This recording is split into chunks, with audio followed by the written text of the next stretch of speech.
Greetings, everyone, and welcome to a very special, nope, never heard of that one, edition of Monster Party. Monster Party! Oh, Monster Party. Monster Boss! It's unknown! It's so obscure! What is that? Rare. Wow, it's like Look at that! It's like a treasure that's buried and then we're digging into it. We think we're going to find that treasure and instead we find a condom. Like, and we throw that away. But then under the condom is the treasure. Well, speaking of condom, who are you, sir? I do believe in safe sex. Thank you very much. I am Matt Weinhold. I am SHAWN Sheridan. I'm Larry STROTHE. And I'm James GONIS. And for this episode, it's not about condoms. It's not about condoms. No. Maybe I could look up one. There might be one that has condoms in it, but that's not really the theme. There might be a killer condom movie, actually. Yeah. And if there isn't, there should be. There is. Yeah. Really? I don't know. Wow. Maybe. I hope that's on your list. Especially, I had a dream. Especially out of Japan, there might be. Oh, well, Japan, there's a whole series, and there's a kids' television show. And but I am just curious about what we're going to be talking about tonight. Well, this topic is one that we've done before, and the past editions of this we have done with guests. But this time we thought, hey, let's just get the guys together and, just toss some titles around. Just shoot the shit, as they say, and have a round robin with this wonderful episode that is called Horror Obscura Volume 3. Horror Obscura Volume 3. Volume 3. It's not Volume 2. It's really not Volume 1. Now the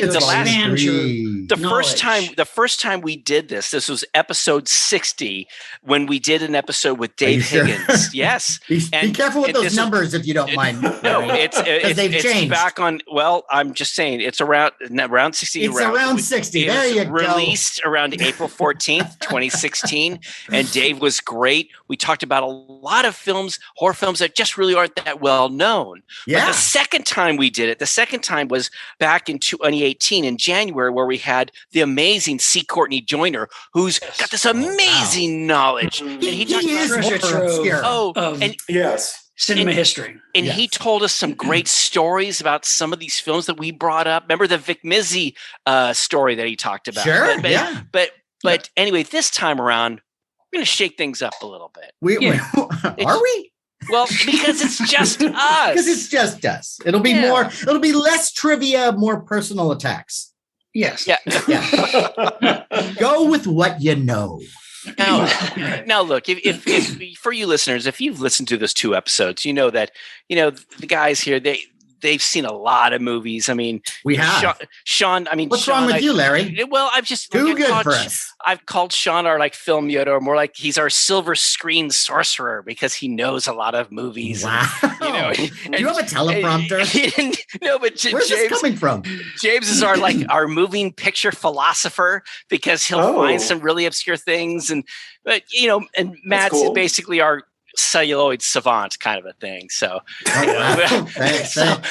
Thank you. But you guys, you know a lot of films. I'm more of that, that feature film fanatic, that all-American regular Bubblegum Joe viewer that maybe I haven't seen as many as you.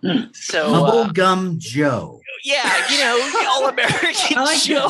Bubblegum Joe. Bubblegum Joe. Yeah, that's like all-American. Oh, that's never going away, Larry. But Bubblegum Joe. But I'm saying you guys have seen a lot of movies and you know a lot of obscure ones, and I'm going to do my best to kind of scrape. Okay. I'm so happy that this preamble happened, where we've all been categorized in these tight little boxes, and you, Mr. Bubblegum Joe, who's like, "What are movies, Mister?" Like, what? Okay, we'll go down that road if you want to. All right. Well, Sean, who's our what are you? Our library savant? No, I'm the savant. He's our silver screen sorcerer. Silver screen sorcerer, which I like is that. completely Sinister silver screen sorcerer. I don't even doesn't mean it's complete gibberish to me, but that's fine. So do your sorcery, Don. Okay. And do an incantation of knowledge for us about horror obscura. All right, cool. I will. Behold. All right.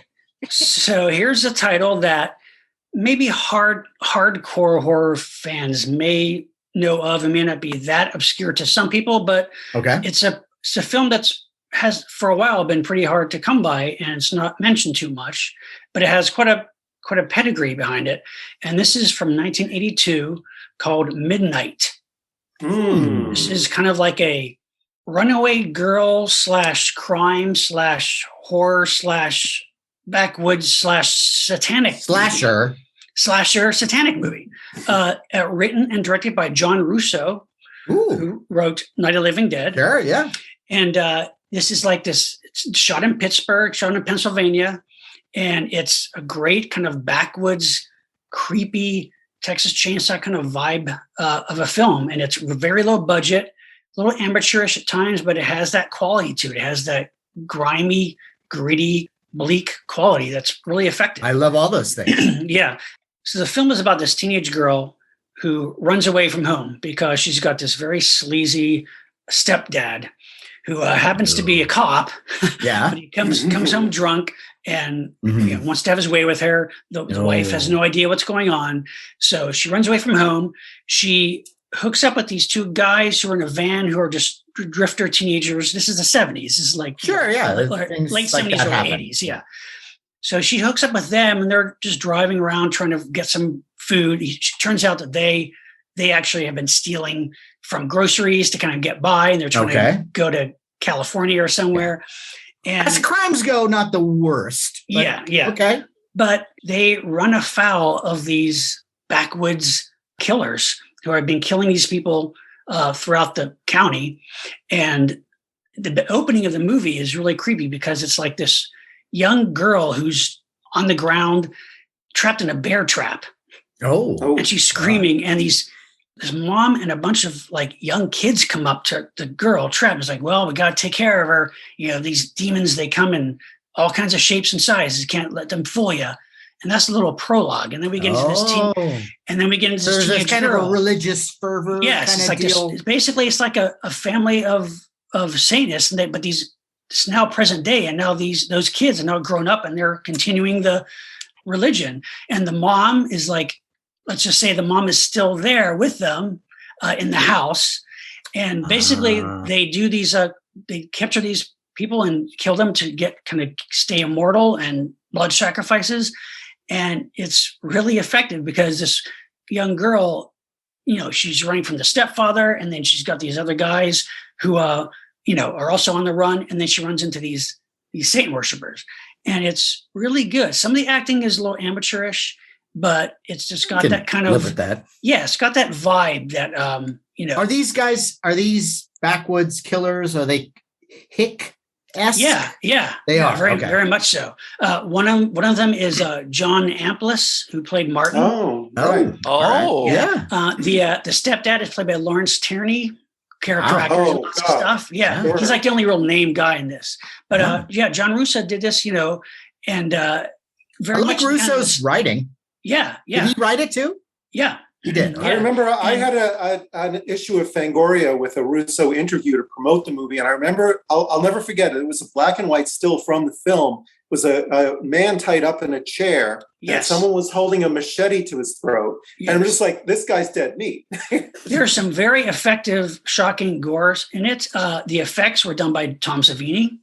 Okay. Kind of almost like as a favor, Sure. to John. Savini was like doing Dawn of the Dead and Friday the 13th at the time. And I don't think I've seen this. It's really good. For a long time, it was not available. It had kind of a troubled distribution history, but Severn Films just put it out on Blu-ray. Okay. Yeah, and it's really good. And they have an interview with Russo, with Savini, with John Amplis. I mean, it's really cool. It's worth checking out. It's like I said, don't go into expecting like it's not in the level of Texas Chainsaw, but it has that same kind of vibe. It actually would be a good like second feature to Chainsaw. You know, and it's quite bleak and quite gruesome at times. And, well, this is definitely up my alley. That's for sure. Yeah, I love that check kind it of out. stuff. I'd always heard about, and like I said, I think there were like really cheap, bad cop, gray market versions of the film for a while, but finally it's come out and has its due on Blu-ray, and definitely worth checking out. Oh, that's great. A nice shot. Yeah, Cool. There you go. Well, look, I'm going to go out on a limb here, okay? Another one, huh? Well, yes. Look, this film that I want to talk about, Creature from the Black Lagoon. No.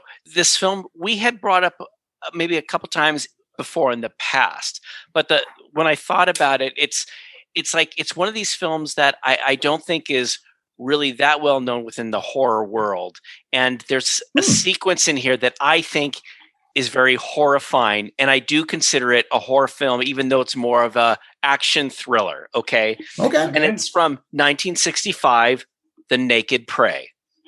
Now, great movie. I know you guys know it. You've seen it, but I think maybe for our listeners or maybe other people, it's because it came out in 65. Maybe people of today, they don't really know it that well. But just to let people know, this film was produced, directed, and starred Cornell Wilde, and he is absolutely amazing. And the story follows him. He's and so what's it about? Well, think of it. Let's say it takes place around, let's say 1917, 1920 or whatever. And he's a guide, and he's out in South Africa, taking these very wealthy group of guys out through the bush to hunt elephants. Okay. And he knows everything about the country. He knows about the natives, and he kind of gives them a tour. Okay, you guys want to shoot elephants? Okay, here's where we go. But as they go through a territory, this is how it starts out. It's proper to, when you go through someone's territory, there's a chief and his tribe, you kind of give them kind of like a payment, a little acknowledgement of allow us to go through your territory. Well, so he tells these guys, we should do that because here's the chief. They're expecting something. And these guys are arrogant. They're pompous. Oh, what do these natives know? Blah, blah, and they push through it. Okay. Let me tell you, that is a big mistake. Yeah. But anyway, so Cornell Wilde, he takes these guys on their tour. They go out, they shoot elephants. And they're all, hey, this is great. But they've pissed off the natives, and the natives come and attack them after they have done their kill. Okay. Right. And what's absolutely horrifying, and I remember seeing this for the first time, and it absolutely terrified me. Horrible. What they do is that the group of natives, they take each of these wealthy individuals, okay, and they see some of them are older, a little chubbier. So one of them, what they do is they put all this mud around him and put him on this giant, like, I don't want to say stake. It was like this giant log. Like a spit. And and so they cover him in this clay and it dries. And then they slowly start to put him over a fire, and it slowly is turning around. The guy is roasting alive. So they have these little tubes sticking out so he can breathe. Yeah, he can breathe. So he's still alive. So he's still alive as he's That's cooking. the most horrible one. Now, look, you could talk about your Vincent Price movie, your Boris Karloff movie. When I saw this was terrifying, but that's just terrifying. One guy. Another guy, they tie his legs together and stick all these little feathers in him. And what they go is they say, okay, go run. And he's trying to escape, and he's kind of hopping. And all the women and children have little daggers chasing him like a big chicken. And they're stabbing him, and they're laughing as they're doing, oh, it's like a big live. Yeah. This guy's being stabbed to death. Yes. And then the one main leader guy, they tie him up where they got this fire on both sides of him with a giant snake, like a cobra in front of him, and he can try to move out one way or the other way. And it's absolutely horrifying. Now you think, okay, there's these torture. These things I thought were horrifying. But this guide, the guide who is in great shape, they say to him, well, this is the best thing. This is for the men in the tribe. Right. We're going to take all his clothes off, take everything he has, and you can run. You can go and escape. They're going to let him run a certain far distance, like maybe 100 yards. And then don't they throw a spear? Yeah, they throw a spear. A spear. You can go out as far, and then once he passed that, then they chase him. One at a time. It's not like as a big group. It's like they let one guy go and they count to like. And as soon as he gets to the spear, then the other guy goes. Another guy goes. And so through the whole thing, it's like I had this tension through the whole thing. So already I was terrified by what happened to these guys, and I'm terrified for this poor guy, this guy he's going to get captured or whatever. And the great thing is, there's not a lot of dialogue in the film. It's a great universal film that it can be seen anywhere, but it's a great adventure film. But I'd still say it's a bit of a horror film. Yeah. That part is absolutely horrific. Yes. Yeah. Yeah. And I always felt that also the reason why they let him be the running guy was not just that he was in shape, but also I felt like they felt, okay, you're guilty by association. You're with these guys. Yeah, he was a little more. Actually, no, I disagree. I believe it's because he is in the best shape. Because think of it, like the Klingons, you don't want to fight a weaker opponent. You want to try to fight someone who seems to be at your level or someone stronger than you. It's the same type of thing. It's more pride. But Cornel Wilde, though, his character there early on, he's more aware though of the natives, and he knows that the guys are being idiots by not respecting them. Now, the thing that I didn't know, guys, is I remember my dad telling me about this film, and we watched from beginning to end. I was just fascinated. But my dad said, it was really popular. I did a little research. I learned that it was somewhat successful, but it actually got a lot of criticism, which I didn't know. One of the critics said it received mixed reviews. Robert Alden of New York Times, he reacted from the brutality of some of the scenes and dismissed it as poor and tasteless motion picture entertainment. But the thing that really bugged me, what really bugged me is Roger Ebert. We love Roger Ebert from the Chicago Sun-Times. And the way he says it is so snarky. He called The Naked Prey, pure fantasy of the great white hunter. He said, sure, it's nice to think you could outrun half a dozen half-picked African warriors simply because you'd been to college and read Thoreau. But the truth is they'd nail you before you got across the river and into the trees. Now, I want to take task here with Ebert because if he were to have seen the same film that I saw, the first guy that goes is not the most experienced hunter. It's like one of the younger guys. What they do is they let the younger ones go. They're more like a teenager. So the teenagers It's like a rite of passage. Yes, or exactly, Sean. And so it's like they're maybe not as fast as the most athletic hunter. They're not as, and so it made total sense. The first three guys were guys who were like a coming of passage because then the dads go and these guys are in great shape. So I thought that his comment was ridiculous and he's just trying to be snarky. But I also feel like there's a sense of that throughout the film, what you get is a growing sense of respect from each side. Right. Absolutely, Matt. Absolutely. And I don't want to give away the ending, but it's like it keeps you on the edge of your seat. If you've never seen this film, I strongly suggest you check it out. 1965, The Naked Prey. It is a great film. And yes, there's a horrifying sequence in it. And to me, that's what made it a horror film as well as a thriller. So there you go. Good. Okay. Cool. Oh, okay. I know. I love it. I love it. I don't think it's a horror movie. I know. But I know. But I do call it like a horror, like a thriller with horror elements. It has horror elements, and I completely agree. I mean, I've never been able to forget that scene of the guy cooking on the spit. Yeah. Because that like hits to my heart of that's probably one of the last ways I'd like to go. Anybody? That's good. Thank you. Cool. James? Well, Sean took us to Pittsburgh, and I'm going to take us back to Pittsburgh. All right. Very extremely low budget, like $50,000 film that didn't really get an official release for a long time. And this was called Effects. And then it was retitled The Manipulator. And there are several Romero alumni in this. Joe Pilato from Day of the Dead is the protagonist, and it's rare to see him in a sympathetic role. Tom Savini has a pretty big role in it, and as does John Harrison. And John Harrison was an actor, but he ended up being a composer. He composed music for Creepshow and Day of the Dead, and he ended up producing, and he directed the TV version of Dune. Anyway, Harrison plays the director of a very low-budget slasher film. And again, this was shot in around 1978, 79 in Pittsburgh. And it's an extremely low-budget movie that they're shooting, the film within the film, and it's a slasher movie. And Savini plays sort of like a gaffer. He's not really the effects guy. The effects guy and the cinematographer are played by Joe Pilato. But it starts off great because for the first hour or so, it's extremely low budget, but as production people, as people who have been in low budget productions, it's like it's a fly in the wall. It's exactly what it was like, especially in the period, because there's a lot of there's a lot of cocaine. There's a lot of like they're sleeping with each other, and it's the good old days. One of the Harrison's sitting there playing Simon, the electronic game. It's like, oh yeah, wow, how decadent. 79, yeah. And there's like disco in one of the bars. Okay, now you lost me. Well, it's a bar. You can't blame the production for that. And it's also like they're making a slasher film. So you're seeing like, oh, they're putting squibs in the flesh, in the fake flesh, and they're cutting up a fake ankle. Right. And obviously slasher films are huge at the time, so it's not a big leap. Now, I was really, really enjoying this film up until about three quarters into it. And then it went in a direction that I was not crazy about. But I still recommend. Did you walk out? You walk out of your living room? No, I did not.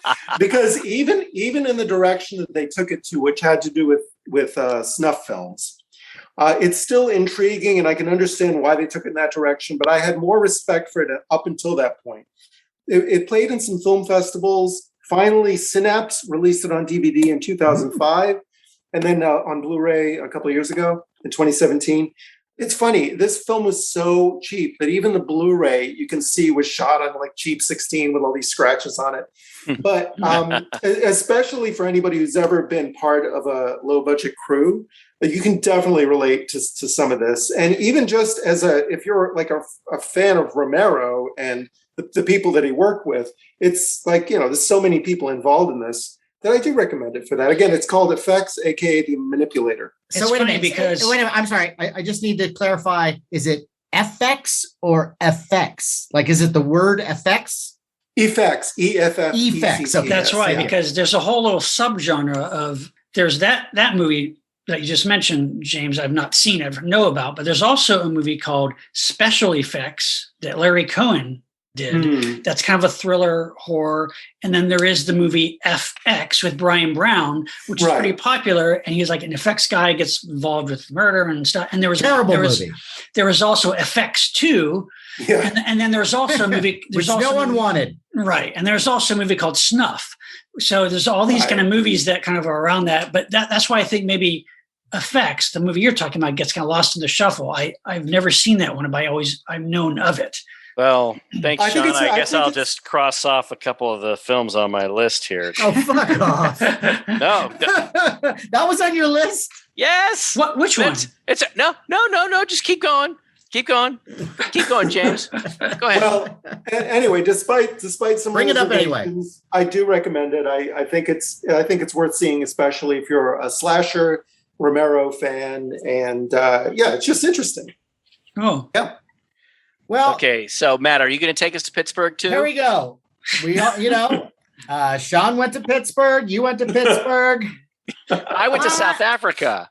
Well, not you. I meant I was looking at James. I was talking to you. No, I'm going to Iran. Ooh, that's right.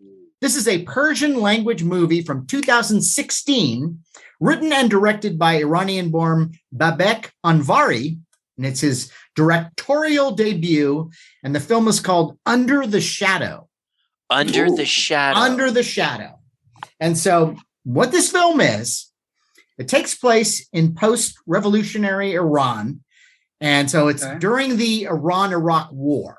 Right. And there's a former female medical student named Shideh, and she's chosen to stay in Tehran with her young daughter, Dorsa, during some very heavy shelling from Iraq. And so Shideh's husband, he's been drafted into the military, and he urges Shideh to get to a safer part of the country. But she refuses to leave her home. So not long after this, Shideh's building is hit by a missile that apparently has brought a jinn, like a genie jinn, along with it. And the jinn proceeds to harass Shideh and Dorsa in some really super creepy ways. And so what I love about this movie is that you've got the jinn story, but with the backdrop of the Iran-Iraq War. Wow. So you got this wonderful supernatural tale with the backdrop of real world tension. And I just think that's a fantastic premise. Yeah. And the way that they show what the jinn is doing is super creepy. This is one that I don't want to give too much away because how good it is. But there's a nice buildup, and the jinn. The bringing up the concept of the jinn comes from a neighbor kid. If I remember correctly, his parents were killed, and so he's staying with some relatives or neighbors. And the kid suddenly starts talking to Dorsa, the daughter, and he hasn't spoken in years. And he starts telling her about the jinn and gives her like a little charm to ward off the jinn. But it doesn't really help because they're just plagued by this thing. And I love the idea. And they explain how a jinn can catch an object and actually write it into a place. Right. And so I just love that. And it's really well acted, very atmospheric.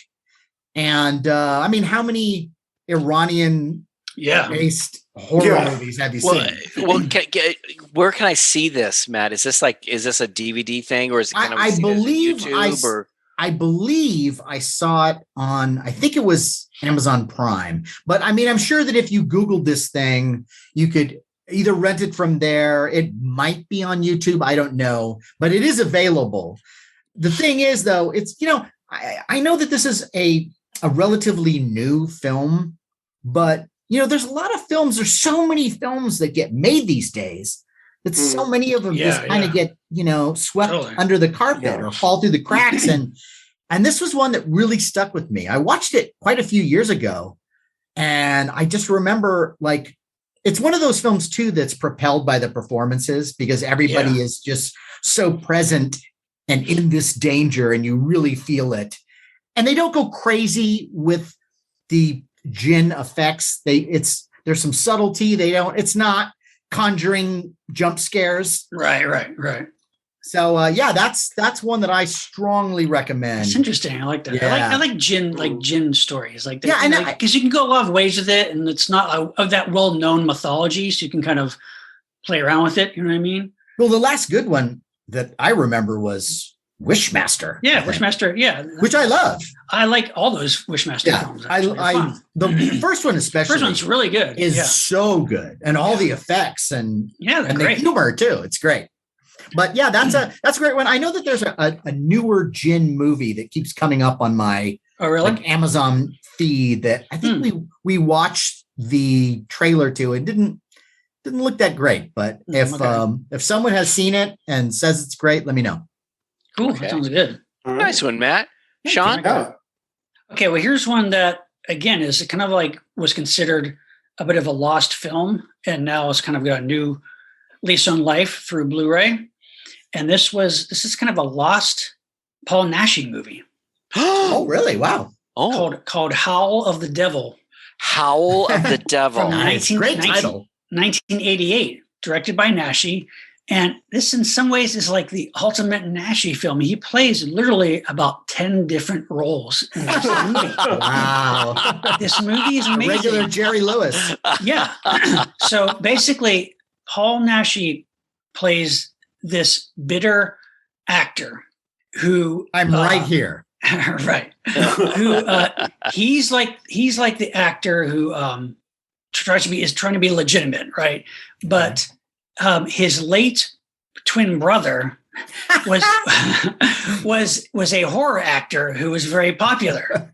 Okay. Yeah. By Naschy, and he made all these horror films. He was like the Karloff or something. And the late actor's son now lives with his uncle, also Paul Naschy. So you following me? Wow. So you got Paul Naschy, and you got his nephew who like idolizes this guy's brother, who's dead, right? Yeah. And the kid is played by Paul Naschy's real son. No. And basically, there's these horrible killings going around, of course, somebody's killing these women in horrible ways, and we have to figure out what's going on. And the son has like kind of fantasy moments where his late father visits him in all the different guises of his horror characters. Oh my God. So the little kid, Paul Naschy's real son, like Naschy will suddenly appear as a Frankenstein monster to give him like a little advice on life, and then he'll appear, of course, as Waldemar Daninsky. And he's a Phantom of the Opera type character. He does a Hunchback. He's a Fu Manchu type character. This is the Clumps. Yeah, yeah, really. It's the Clumps with The horror Naschy. Clumps. And also the bad uncle guy, played by Naschy. He's kind of also after, I think it's the maid in the house, played by Caroline Munro. Oh, Oh my God. And also you got Howard Vernon in there. And it's crazy. Oh, I'm there. I'm there. It is really fun. I It don't kind of know. I don't know. it's like it goes between kind of being almost like a giallo to then like this like kids fantasy, kind of like Curse of the Cat People, where like the child is visited by the friendly monster, What advice does the Frankenstein monster give? Matt, I was just about to say the exact same. He's just starting to like don't be scared and like he's trying to give advice and trying to say that Fine, good. But I don't want to give too much away, but it's like it's really fun. I guess there are all kinds of issues in the production. It didn't get finished for a while, and finally finished it, but then it didn't get distributed. But luckily, Mondo Macabro, the company, has put out this movie, and it's this deluxe Blu-ray. They have an interview with the son now, grown up. He's talking about the movie, and it's kind of magical. It's like it's really good, and it's Paul Naschy. This is '88, and he's still looking great, and he does all these great monster characters. The Frankenstein monster should be doing commentary. This scene, we lose light. Or he says to his son, he goes, "If Dr. Frankenstein make woman for you, make sure she's blind and can't see you." Word to the wise. It's great because it also, like I said, it has these nice moments with the kid, but then it has these like slasher elements with like prostitutes getting naked and being killed. It's got everything. It really does have everything. Something for the whole family. Yeah, and like I'm a huge Naschy fan. He's made so many films that this is one I had never heard of. Oh my God! So now it's Howl of the Devil, 1988, Mondo Macabro. Pick it up because it's great. James, have you seen this one? Do you know this I one? I have not. Sean, this is check it out. I know that. James, you're a Naschy fan, so we could really do a whole Naschy episode if we found the right guest. Because he's pretty fascinating guy. Yes. Well, Sean, that's great. I love check that. it out. But I'm gonna go out on a limb here. I think we've talked about this before. Listeners know that when I got my bachelor's degree at San Francisco State, I got my film degree with an animation emphasis. So I saw a lot of animated films. One of my favorite classes was the history of animation. That's cool. And they showed this one film that I never forgot, and I thought it was so twisted. And it's an animated film that isn't shown very often, but you can find it on YouTube. It's called Swing You Sinners. From 1930. Do you guys know this one? 1930? This is a short cartoon, right? It's a short. It's an animated Oh. short. And you guys, it's only about 6 or 7 minutes long. You can check it on YouTube. But guys, it is so freaking twisted. Well, what's it about? Well, I'm sure you guys remember Betty Boop. And Betty Boop had a little friend named Bimbo. Bimbo's kind of like, he's kind of like a little dog. Well, this story follows Bimbo. And Bimbo's known as, he starts out being kind of cocky and he's trying to steal chickens. That's what kids these days do. Well, what happened? I thought you said he was a dog. Yeah, And yes. Were you a big chicken stealer back in the? Well, if this takes place in 1930, okay, this is not 1970s or it's in the 30s. Okay, a lot of people kept chickens around. Yeah, that's not kids. That's starving people. Yeah. Okay. Well. Okay. But there's a lesson here. Okay. Right, but let's just say that Bimbo goes out and he tries to steal some chickens. Okay, and he's trying to grab these chickens that are in this little barnyard, and he reaches in, and apparently the cops have set up a sting looking for criminals stealing chickens. This is good. And so he reaches in, grabs what he thinks is a chicken, and it's a police officer. And he's, oh, well, whatever. And the police officer gets all angry and he says, okay, you're under arrest. And there's very little dialogue in it. It's just this kind of journey. And what happens is when the cop gets him, that's when things in this film really start to change and get really warped and twisted. Because what happens is one of the chickens grows really big, and these little half-eaten baby chickens come out of eggs, and they're half skeletons, and they're like chattering at him about how bad it is to take chickens. And all these like devil creatures show up, and like these monstrous creatures. Yeah, was this like produced by the Chicken of America company? Funny. You should ask Sean. Poultry no, my Corporation? friend. If he's right, I'm out. This was directed by Dave Flesher and produced by Max Flesher, who gave us the classic Superman series. Sure, Flesher. This is Flesher. And pronounced Fletcher? Yes, yeah. And I did not know this. Well, these are the guys who gave us Superman years later, and this is so twisted. And one thing I learned about this is apparently there was a problem at the animation studio where they were doing it, and they fired a lot of animators, and they got on a bunch of these new ones. And so these new ones didn't know what to expect, and they're just doing all these weird, bizarre creatures. But what happens with Bimbo is Bimbo goes on this hellish journey, and where he's trying to beg forgiveness for the cop, and the cop doesn't care, and he gets thrown into hell, and he tries to explain to like this skeleton, like devilish creature who's like, is like Betty Boop in hell in like leather outfit with a whip. Betty Boop is not in it anywhere. No, Sean. No, Betty Boop goes nowhere. Yeah. But the thing that is so twisted is you think, will Bimbo wake up and it's a dream? No, guys. He falls through hell. He gets his head cut off. What? This is an animated cartoon, guys. Wow. And it's spinning, and he's trying to grab his head, and he gets eaten by this giant skeleton creature. Then the end. Guys, it is not how Bimbo wakes up and it's a nightmare, I'm never gonna eat chicken. No, it's just a twisted nightmarish, but it's not a nightmare. It's like a whole real animated cartoon. It's about 6 to 7 minutes long, and it's one of those things where why didn't I see this growing up on Channel 44? Because it's just twisted. It's just so weird.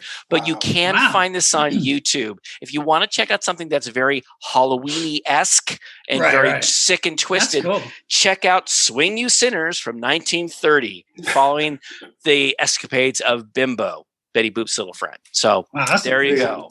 Sounds like the end of Bimbo, the death of Bimbo. Well, Bimbo comes back in other films.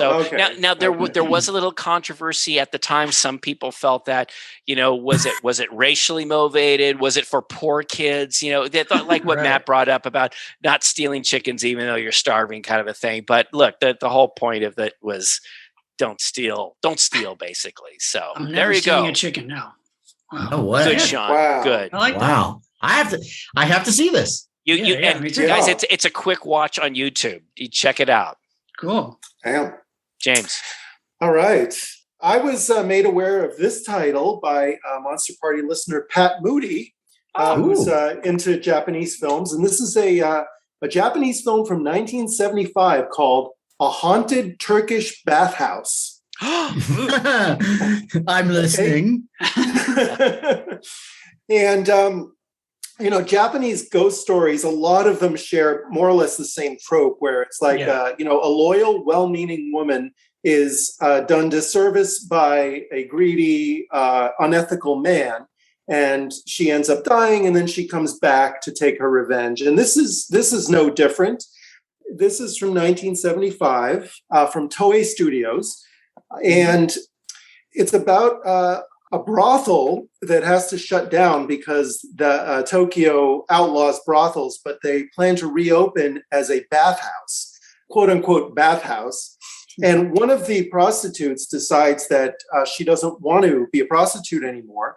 And she moves in with the manager of the bathhouse, who she believes loves her. The manager ends up getting roughed up by some Yakuza because he owes them money.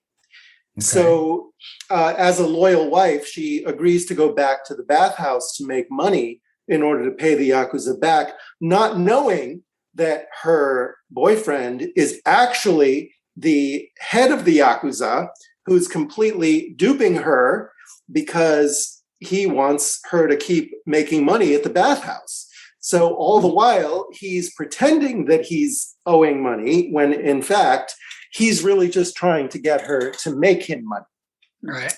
So before long, he is raping her sister. Joy. He's impregnating her, and then he's abusing the hell out of her. For one thing, first he pretends that he owes the Yakuza even more money, so she has to basically go live at the bathhouse and try to earn more. Then he's just laughing at her, being really cruel to her. He ends up throwing her down a well. He ties her up. He beats her to death. All the while she's being loyal, and she's like, but I'm carrying your baby. I want to have your baby. And all he does is laugh at her. And it's like, yeah, that's your problem, honey. Beats her to death.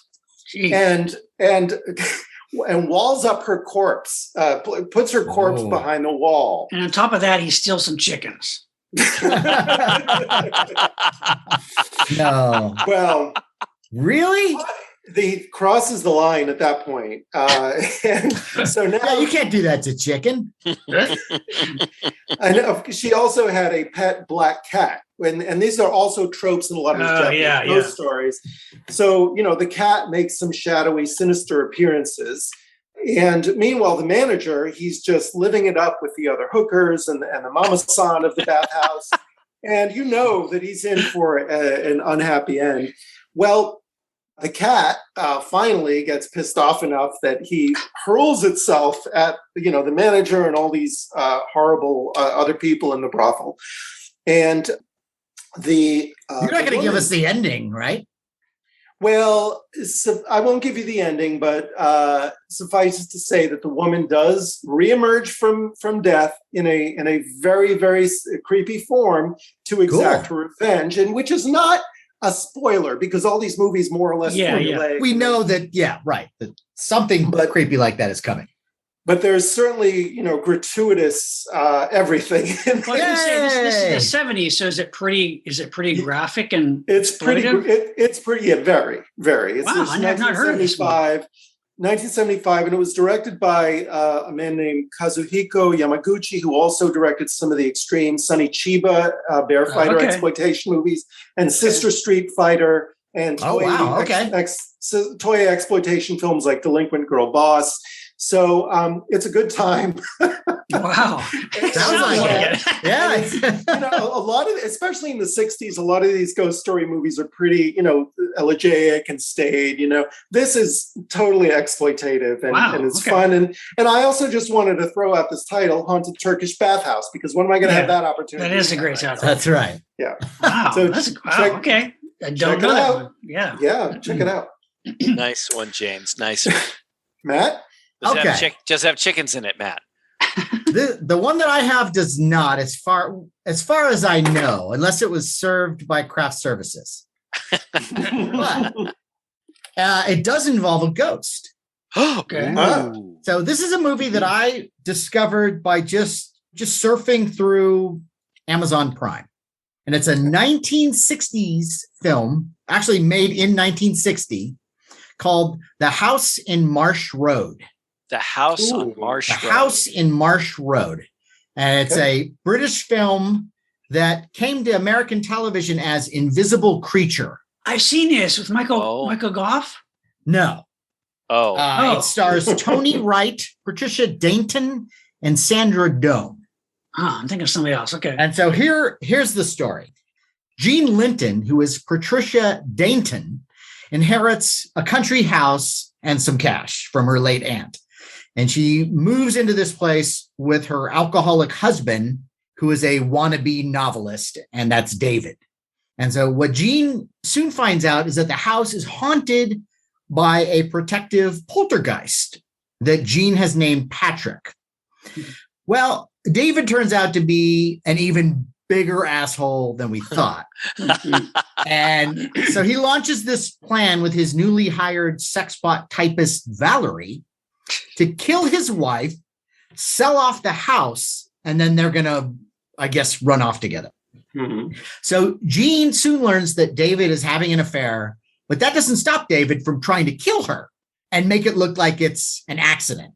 But luckily, Jean has Patrick, who's got her back and keeps thwarting David's attempts.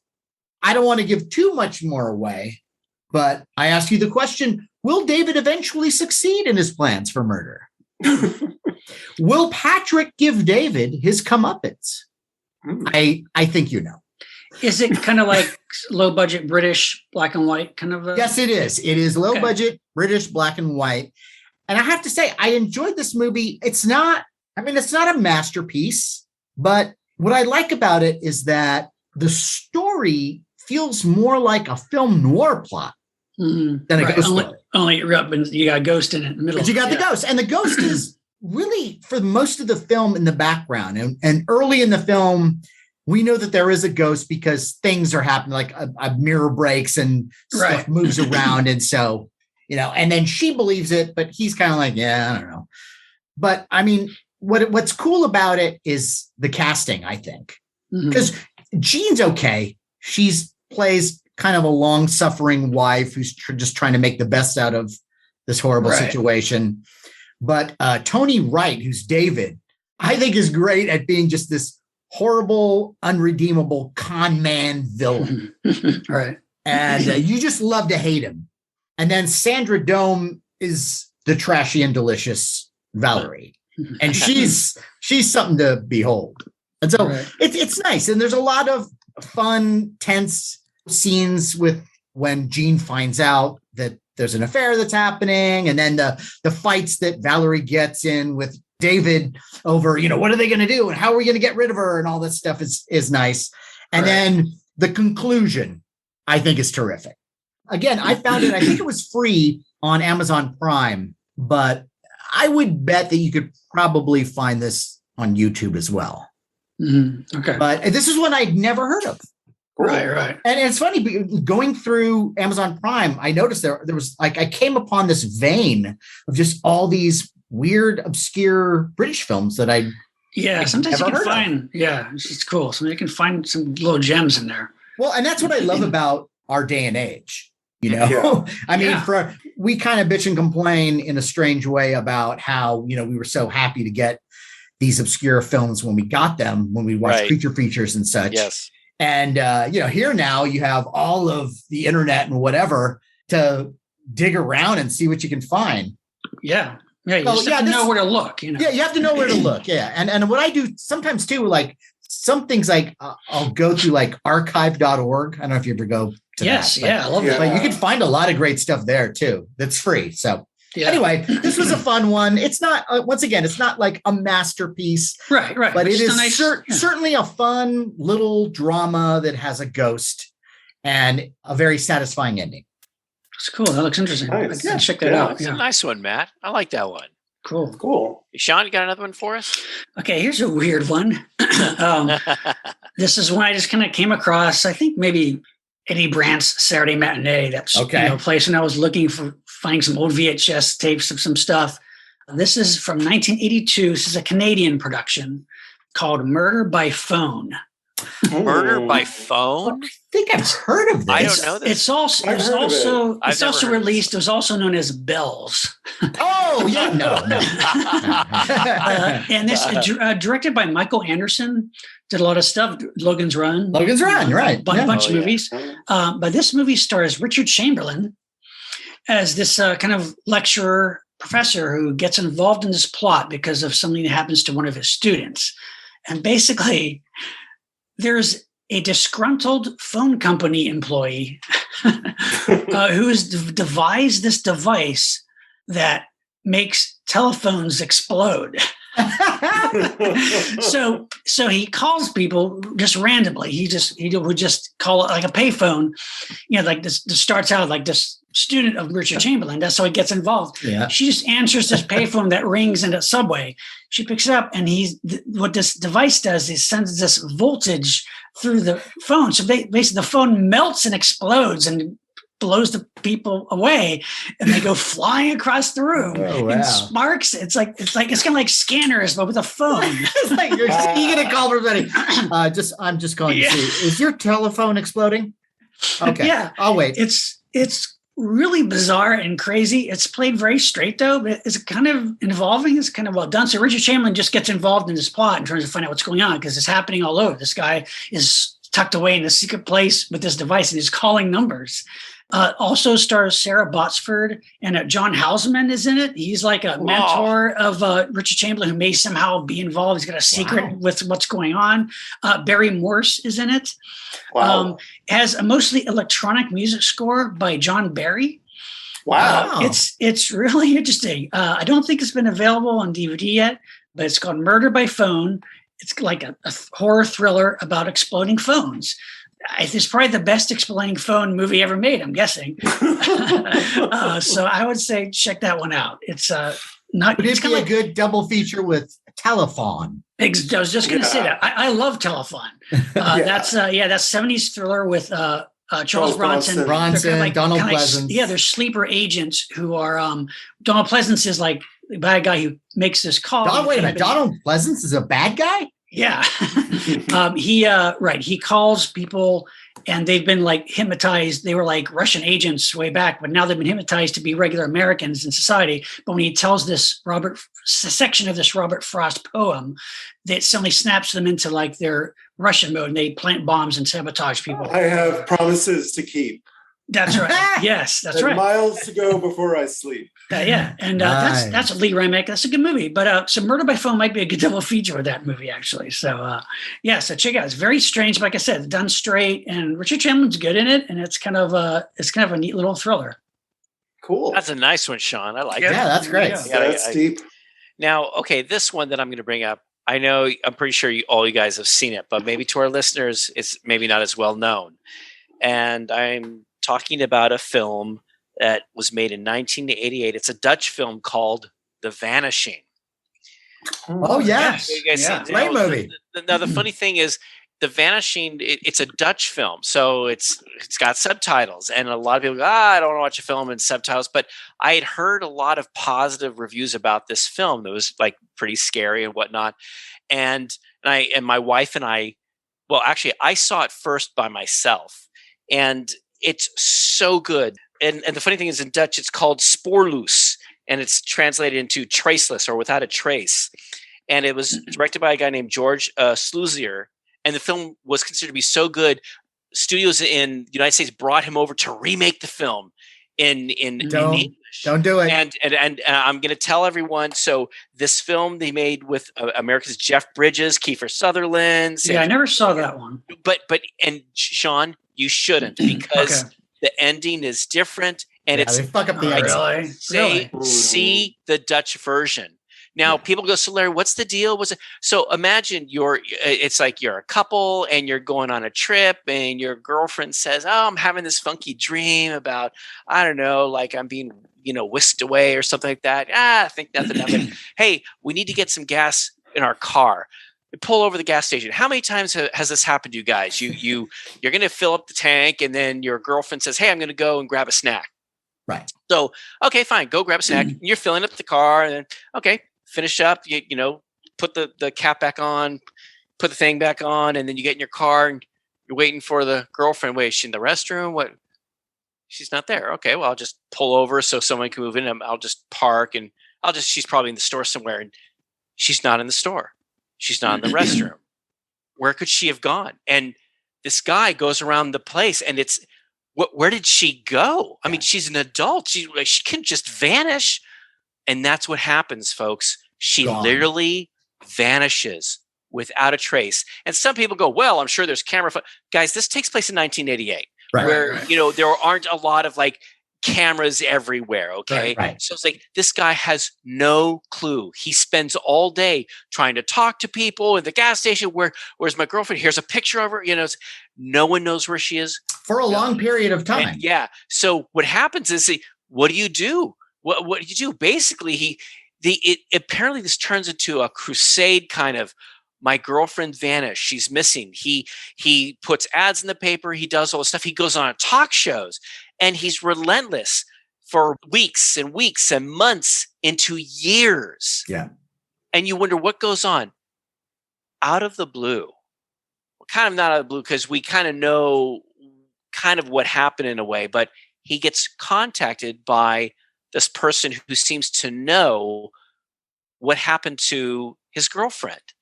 But he says, look, I will tell you what happened if you do exactly as I say. And this guy is so desperate to find out what happened to his girlfriend that he plays along.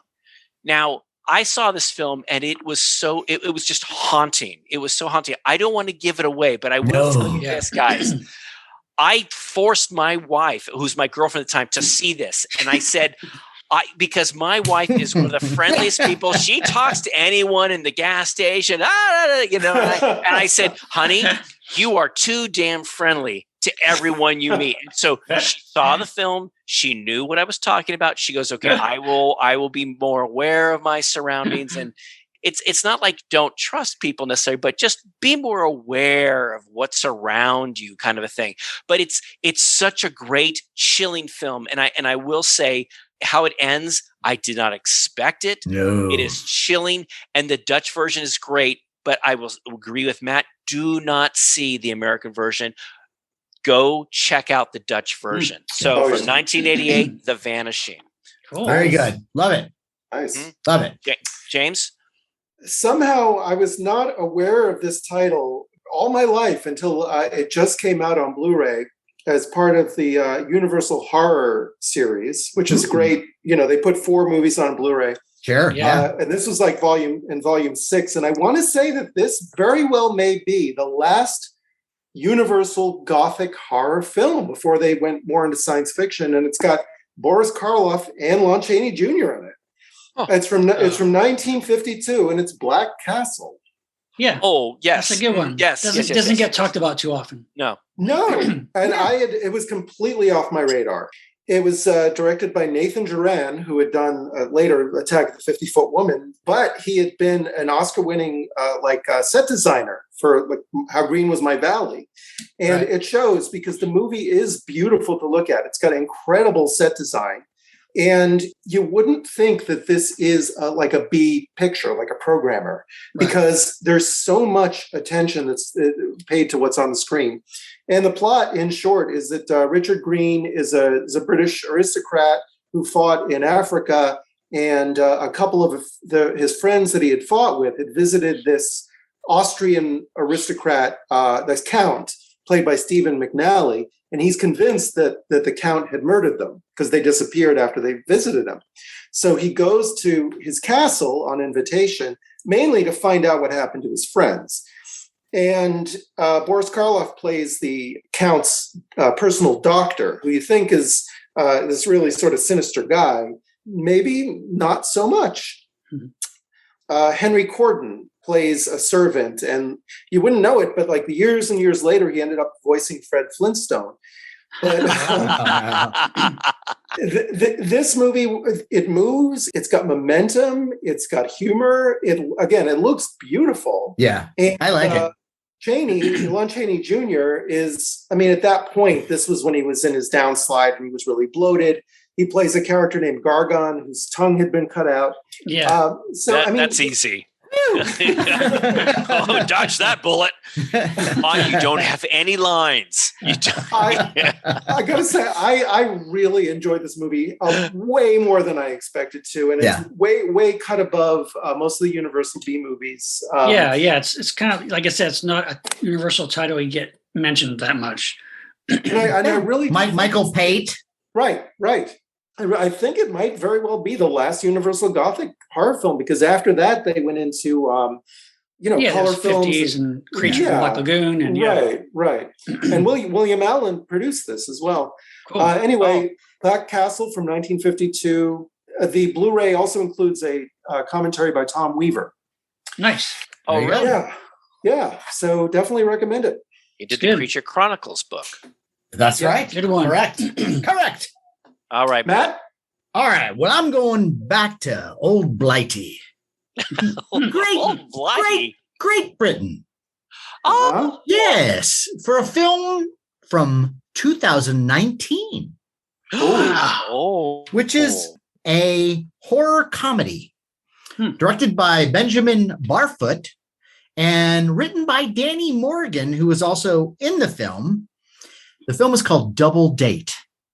And so this is what happens. Jim, who is played by Danny Morgan, likable but awkward kind of loser who's desperately trying to get anything going with the ladies. His 30th birthday is coming up, and his slightly cooler friend, Alex, played by Michael Soka, is dead set on helping him lose his virginity before the big day. While Jim and Alex are out and about, they run into sisters Kitty and Lulu, played by Kelly Wenham and Georgia Groom, who, unbeknownst to them, are pretending to like them so they can use Jim as a virgin sacrifice to bring back their dead dad to life. Wow. That's funny. So, yeah, the thing about this movie is that the gore is great, because what happens is these two sisters are going after all these different guys as potential virgins for their ritual. But something goes wrong and then they can't use them for whatever reason. But it's incredibly violent and the violence is done well. But Jim, Danny Morgan, does such a great job at just being this kind of likable schlub who, is just trying to get along in life, and he'd love to have a girlfriend, but it's just not really in his bones to, have a lot of game. And so when he meets these two girls, they're grooming him to be this sacrifice. But when he's with Lulu, the nicer of the two sisters, because the other sister, she's terrible. She's like the out and out villain. Right. But Lulu, she's being coerced to do all these evil things. When she's hanging out with Jim, she starts to have genuine feelings for him. Right. She's kind of reluctant to go along with this plan. Maybe this is like a glimpse into another life I could have if I get away from this trying to find a virgin sacrifice. But it's funny. And one of the things I really enjoyed about this movie is there are excellent fight scenes. Like there's a fight scene that goes on for quite a while that is reminiscent of, say, like They Live. Right. Really? But is really good. I would not say this is the greatest single horror comedy, but it was really enjoyable. And it was one that we kind of stumbled upon. I think we watched the trailer and then was like, I don't know, maybe. And then we came back to it. And I was happy that we did, because it's like everything now. It was way better than the trailer. Right. Yeah. Really. Yeah. Well, it's like trailers now are trying to talk you out of seeing. Yeah. Right. Yeah. They have to read. Well, there has to be some paradigm shift in the way trailers are made, because they make you not want to watch movies. Right. Yeah. It made it look like just stupid, and it's not. There's some. Yeah. It's a smarter movie than it's portrayed. Right. And I say go check it out. Well, and what's the title again? Yes, it's called Double Date.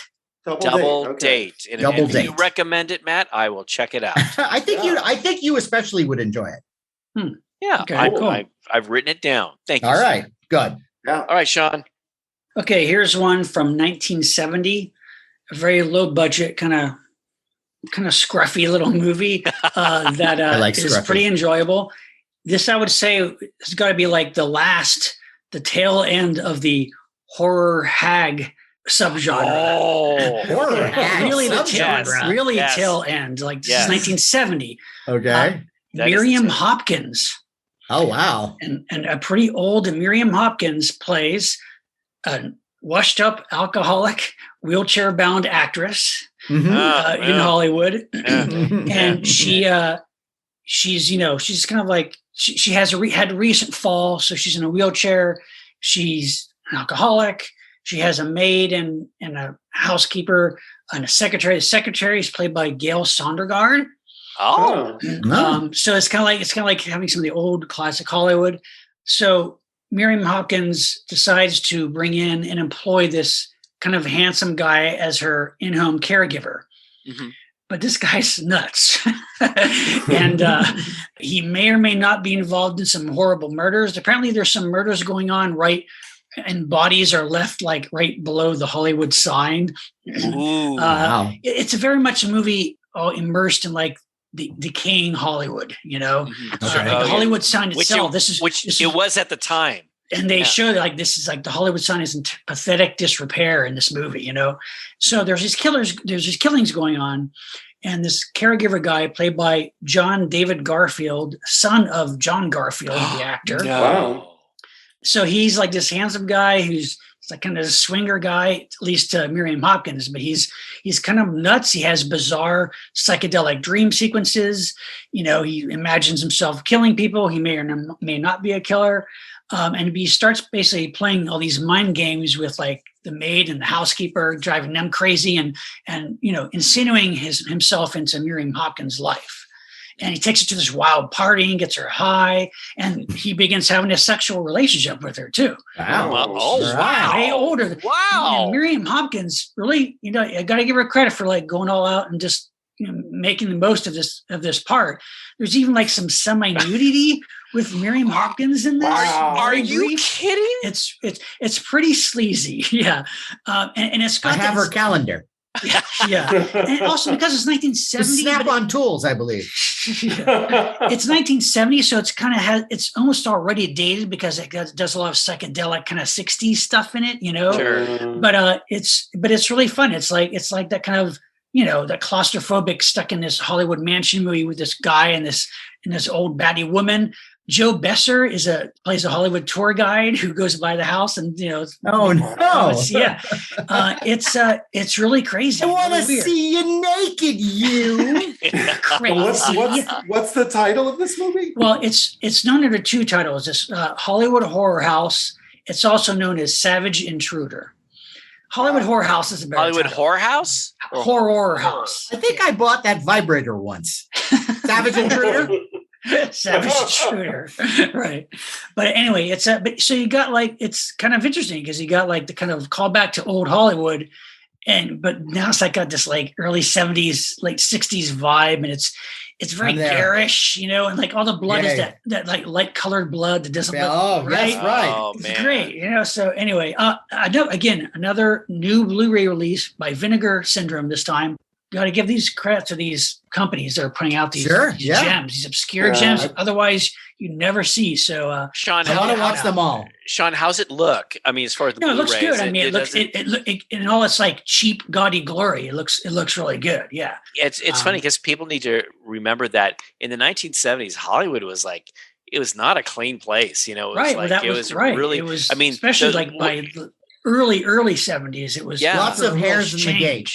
Yeah, Yeah. a lot of yeah. a lot of sideburns. But it's like the Hollywood sign was literally falling apart. Yeah. I mean, there were parts of the letters that were like gone. Yeah, And it's like part of that Hollywood Boulevard. It doesn't look anything like it does today. How it's so cleaned up and it's so nice now. But it was a wreck. This movie is a good snapshot. I of like it. decaying Hollywood at the time. You know? Yeah. Well, that's a good one, Sean. That is a good one. I have to check this one out. Maybe we could have horror hag night at your house. Yeah, sure. Maybe we could use that as a topic for a show. Horror. Yeah, I like that. Horror hag. Maybe Yeah. that's a good one, Sean. All right. Well, what do you say we go back to chickens? Really? Of course. Okay. Look, Go out on a again. limb. Okay, I'm. Yeah, Should I turn Bring over a it. new leaf? Bring it. No, I want on the a- chicken to go out on a limb Go out Okay, on a well, chicken and then fall on a drumstick dog. limb. Okay, look, I'm going to go out on a chicken limb here. Okay. Okay, so again, going back into the world of animation, there is a film that I swear to God, it is a horror film. Is a horror animated film that was considered to be a propaganda film in the early 1940s. But guys, what you see in this film and what you learn from it can be applied to what's going on today. It's from 1943, an animated short by Disney, of all places, called Chicken Little. Now, I know what you're wondering. You go, wait a minute, wasn't there a feature film that came? Guys, this is the 1943 animated short film. And people need to remember that at this time, America was at war. This is World War II. And a lot of these studios were asked to make propaganda films about how to get behind the war effort and that kind of thing. Well, Disney made this film called Chicken Little. And it was actually directed by a guy named Clyde Geronimi. And the funny thing about this film is it kind of takes place. It follows the Chicken Little story a little bit. It introduces all the happy little characters on the farm. You've got your Cocky Locky and Henny Penny and Turkey Lurkey and Ducky Lucky, and the head rooster. He seems like to be a sharp guy. He seems to be a bit of a politician and stuff, but he seems to be smart. He kind of knows what he's talking about. And then there's Chicken Little, who's an absolute idiot. But Chicken Little is somehow made to believe by the evil fox hiding behind the fence that the sky is falling. And Chicken Little goes out of his way to let the other chickens know that don't listen to the head rooster guy. He doesn't know what he's talking about. And so the head chicken is trying to explain to the other chickens, hey, Chicken Little doesn't know what he's talking about. And all the chickens start listening to Chicken Little. Chicken Little sounds like he's making some sense. And so the fox's Foxy Loxy is hungry. And so he tries to manipulate Chicken Little into going through his plan. And the Foxy Loxy goes through a psychology book to try to help him aid and abet Chicken Little to get to this ultimate end. And the funny thing is, the film is supposed to be about anti-Nazi film and the evils of mass hysteria, but it's also about untruths and non-scientific facts.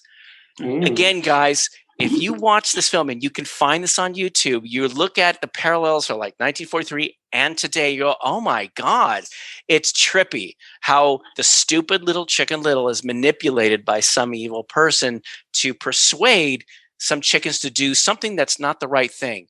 The ending is not what I expected. And it is a very un-Disney-like ending, which is another reason why it's such a good horror film. And I don't want to give it all away, but let's just say it doesn't end all happy-go-lucky. Let's say it's more like finger-licking good. So check it out. Chicken Little from 1943. Was this maybe one of the first filmed shorts or anything about that story? I wonder if it's no. The story was known. The story is known about Chicken Little, the sky is falling. But this was manipulated to be an anti-Nazi propaganda film, and but guys, when you watch it today, you look like you're seeing something that talks about people today and untruths and people with their unscientific facts and that kind of thing. Yeah. So check it out. You can check it on YouTube. Chicken Little, 1943. Wow. Okay. Interesting. Cool.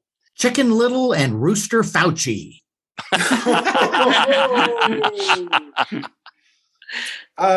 This is a film that I don't think that we've talked about before, but it's from 1973, and it's an independent film called Messiah of Evil.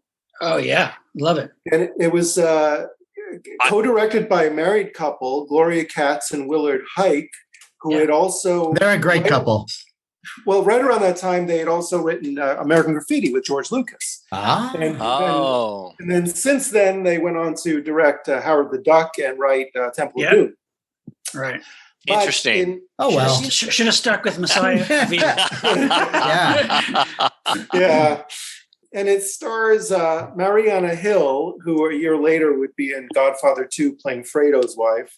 Yeah. And she was also in the Outer Limits episode I, Robot, and she ended up in Schizoid and Blood Beach. But she plays a young woman who is in a Northern California coastal town looking for her dad, who is a pop artist who does all these kind of surreal murals. And the town is pretty deserted. But it's a great town, like 70s California coastal town, Yeah. But she does meet kind of an unusual boho trio of these two hot women and this bohemian dude. And the women are played by Anitra Ford, who was in Invasion of the B-Girls. She was a Price is Right model. And Joy Bang, whose only other big credit was in Played Against Sam. Wait a minute. The girl. Her name is Joy Bang? Joy Bang, yeah. She was a cute actress. She was also in Night of the Cobra Woman. Just FYI. In Played Against Sam, she was Woody Allen's date, where she was like let's go get stoned and watch the Freaks. And he said, I'd love to, but there's an Eric von Stroheim film festival. That's what I always say. Yeah. Anyway, salad needed tossing. When she meets this trio, they're interviewing Alicia Cook Jr. in this motel room, and he's warning them of this impending plague of vampire zombies and how they're going to take over. And they don't give him much credibility because he's the kind of guy who'll say anything if you hand him a bottle, But he ends up dead in an alley, and she does get to her dad's house, but it's empty, it's deserted. All it is surrounded by all these surreal murals, floor to ceiling, of these strange images, and there's no real sense of space. Ultimately, these zombie vampires are real, and they do end up pursuing these protagonists one by one. Cool. Yeah, and there are a couple of great set pieces. One is in an overnight Ralph's, in a grocery store. Oh my God! And a movie theater. And another one is in a retro movie theater. Yeah, where little by little, and it's very sort of out of Romero, and it's out of Stephen King too. I reminded of Salem's Lot and the school bus scene. Yeah. Now, this film was championed by Kim Newman, film critic Kim Newman, and by Film Comment magazine, which at the time called it one of the 10 most overlooked horror films of all time. Wow. Really? Okay. It was later re-released as Return of the Living Dead, but they got sued by George Romero, so they had to change the title to Dead People for a 1983 re-release. All right. Okay. But it's got a framing device where the heroine is in an insane asylum and she's doing narration. But I mean, the whole thing is it's an exercise in style, and there's a lot of questions. Like you wonder what the motivations are of a lot of these characters. The whole movie is like a fever dream kind of. It's very creepy. I would say I'm not surprised that Kim Newman championed it. Kim Newman has been on record as saying Let's Scare Jessica to Death is his favorite all-time single horror film.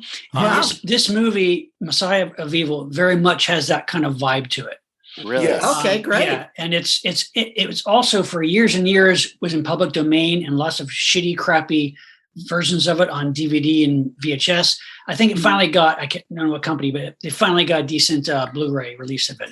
But yes, it is. It's not, don't go in expecting to even understand what's happening. Really, it's just a mood piece. Really? It's really good. Huh. And like American Graffiti, most of it takes place over the course of one night, which I like movies like that. It's like, okay. So yeah, I enjoyed it. I was certainly entertained and diverted and intrigued by it. And it's one that I will probably revisit later on. So yeah, definitely interesting. There's imagery in that movie that really sticks with you.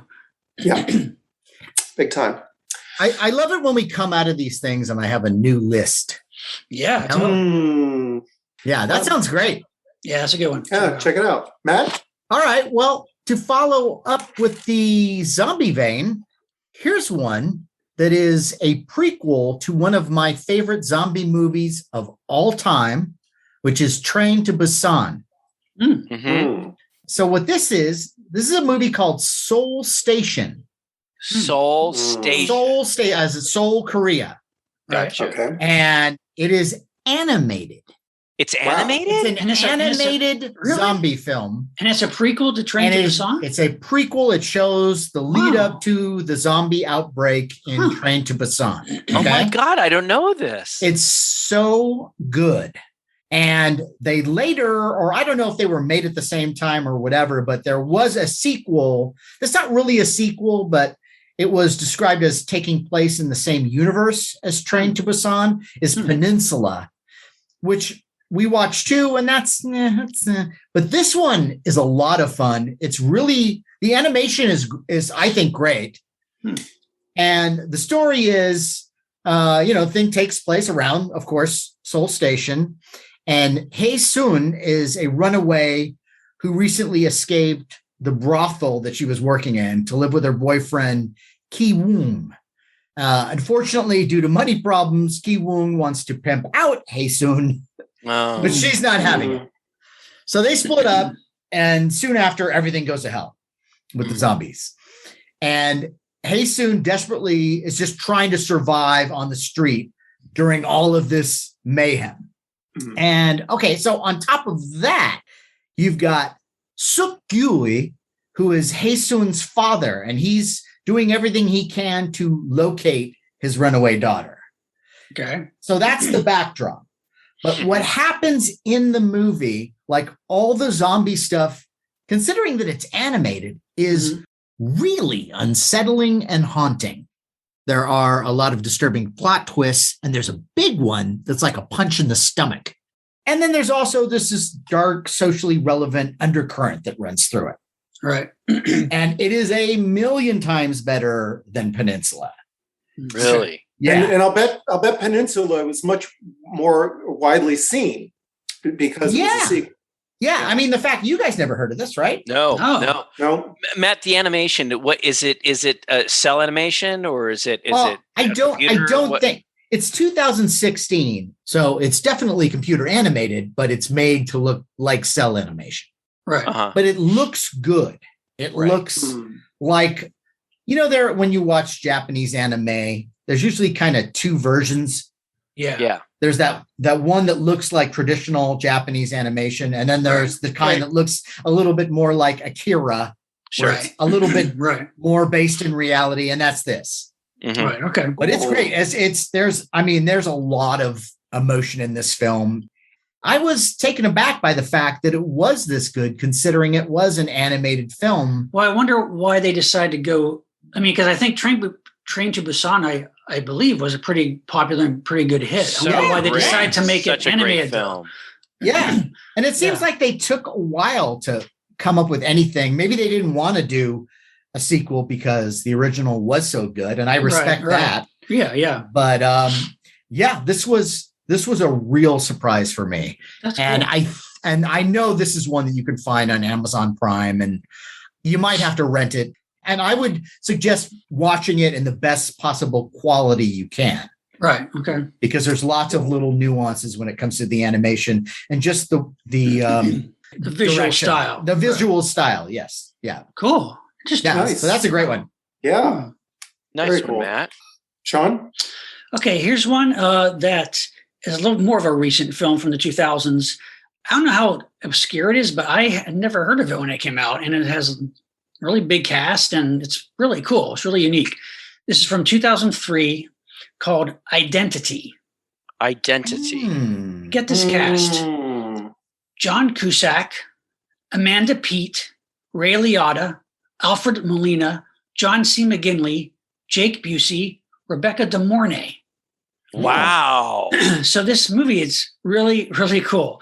It starts out where there's this kind of meeting with a bunch of doctors and psychiatrists because there's this extreme patient that they're trying to decide if he should get the death penalty or not. But then others are saying he's legitimately insane, he's schizophrenic. He can't, you can't put him to death for that. He's insane. He should be locked up, right? Mhm. So there's that little prologue. And then we join this group of people. It's this dark, very stormy night in Nevada. And different disparate characters end up stranded at this diner for different reasons. John Cusack is like a bodyguard.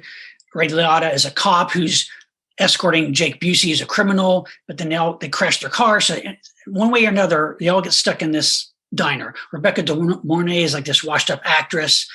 And there are all these characters in this Nevada diner / motel. And there's killings start happening. People start getting knocked off one by one. They're all stranded for different reasons. Their phones don't work. They can't, they're stuck here. And the killings, they can't figure out what's going on. Each killing, like the first killing, the victim is left with the room key to the room, to the motel. It's like room 10. And the next person's kill is room 9. So they're kind of like going down, Okay. and the numbers, there's 10 people and they're all being killed off one by one, like in chronological order backwards kind of. And, there's this family with a kid, and there's all these different things going on. Nobody knows what's going on. Somehow everybody kind of knows what they're about to do, what they're thinking to a point. It's like, what is happening? And I kind of don't want to say any more than that because you will never figure out what the hell is going on. just know that it's somehow connected to the beginning of this movie with this guy who's schizophrenic and maybe going to death row or whatever.